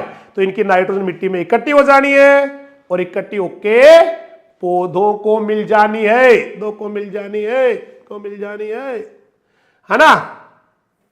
ये इन द सॉइल, यहां पे ज्यादा बढ़िया रहेगा, इसकी फोटो खींच लेना, यहां पे ज्यादा अच्छा रहेगा, थोड़ा टेक्निकली बाकी गलत नहीं है, दोनों सही है। तो these bacteria nourish their bodies by taking nitrogen from the atmosphere and after their death nitrogen collected in the soil by these bacteria for the use of plants। बस हो गया। तो ये मरेंगे तब मिल जाएगी। ये खुद की बॉडी में, कोई भी बैक्टीरिया हमारा गुलाम नहीं है भाई साहब, वो अपने लिए काम करता, खुद के लिए एनर्जी लेता है, लेकिन मरने के बाद इसकी नाइट्रोजन पौधों को मिल जाती है। लेकिन भाई साहब इनको हवा चाहिए, थोड़ा कार्बोहाइड्रेट चाहिए, ये लिखा हुआ है। इन अजोटोबैक्टर को देखो क्या क्या चाहिए। इनको जिंदा रहने के लिए एक तो क्या चाहिए? एक्टिविटी रखने के लिए कार्बोहाइड्रेट चाहिए। मुझको कार्बोहाइड्रेट दो, अजोटोबैक्टर कहलाता हूं। मुझको फॉस्फेट भी दो, अजोटोबैक्टर हूं मैं। मुझे थोड़ा चूना भी दे दो, थोड़ी सी नमी भी दे दो, थोड़ी सी हवा तो लेंगे, एरोबिक है ये, तो हवा के अलावा भी इनको चाहिए। मुझको कार्बोहाइड्रेट ला के दो, फास्फेट, चूना, नमी भी मुझको कार्बोहाइड्रेट ला के दो। अजोटोबैक्टर हूं, फॉस्फेट, चूना, नमी और हवा भी इनको चाहिए तो चाहिए। तो for this bacteria to remain active रहने के लिए in the soil properly carbohydrate, phosphate, lime, moisture and air should be available in sufficient quantity. अब इसकी दो आते हैं मेन इसमें एरोबिक में, तो अजोटोबैक्टर आएगा ऊपर, एक बीजेरेंकिया और आता है। अजोटोबैक्टर बीजेरेंकिया, वीजे नहीं रहे, ये बीजे आएगा, बीजे बै बकरी वाला आएगा, बै बकरी, बीजेरेंकिया। ये देखो, ये फोटो खींच लो, सही कर लो। यहां पे बा आएगा, बै, यहां पे ना बीजेरेंकिया आएगा, बीजेरेंकिया, हिंदी वाले बीजेरेंकिया। मैंने नाम बोला इसका कई बार। तो दो ऐसे बैक्टीरिया के नाम बताओ जो अकेले रह के नाइट्रोजन फिक्सेशन करते हैं, किसी के साथ नहीं रहते। एक तो अजोटोबैक्टर फ्री लिविंग, एरोबिक भी होता है। बीजेरेंकिया फ्री लिविंग, एरोबिक भी होता है, यानी अकेले भी रहते हैं लेकिन हवा के बिना नहीं रहे, ऑक्सीजन के बिना नहीं रहे। अब अजोटोबैक्टर की 5 प्रजाति देखो, 5 स्पीसीज है, मैं दिखाता हूं पांचों। पेस है, अजोटोबैक्टर क्रोकोकम क्रोकोकम क्रोकोकम क्रोकोकम क्रोकोकम क्रोकोकम क्रोकोकम क्रोकोकम क्रोकोकम, अजोटोबैक्टर क्रोकोकम। दूसरा अजोटोबैक्टर बिजेरिंकी बिजेरिंकी बिजेरिंकी, फोटो भी आ रही इनकी, देखो कितनी मस्त मस्त है। ये राखी नहीं है, रक्षाबंधन वाली राखी नहीं है, ये अजोटोबैक्टर बिजेरिंकी है, बैक्टीरिया है। Azotobacter vinelandii vinelandii vinelandii, azotobacter agilis agilis. दोबारा देखो ना, ये कितना मस्त, देखो अजोटोबैक्टर विनेलैंडी और Azotobacter agilis Agilus Agilus, azotobacter इंडिकम इंडिकम इंडिकम, ये अजोटोबैक्टर इंडिकम। अब तो हो ही गए ना एरोबिक, तो पूरे हो गया रे बापो। अब आगे एनएरोबिक। एनएरोबिक किसे कहेंगे? हवा नहीं चाहिए, हम तो बिना हवा के करते फिक्सेशन, इनको हवा नहीं चाहिए, बिना हवा के नाइट्रोजन फिक्सेशन।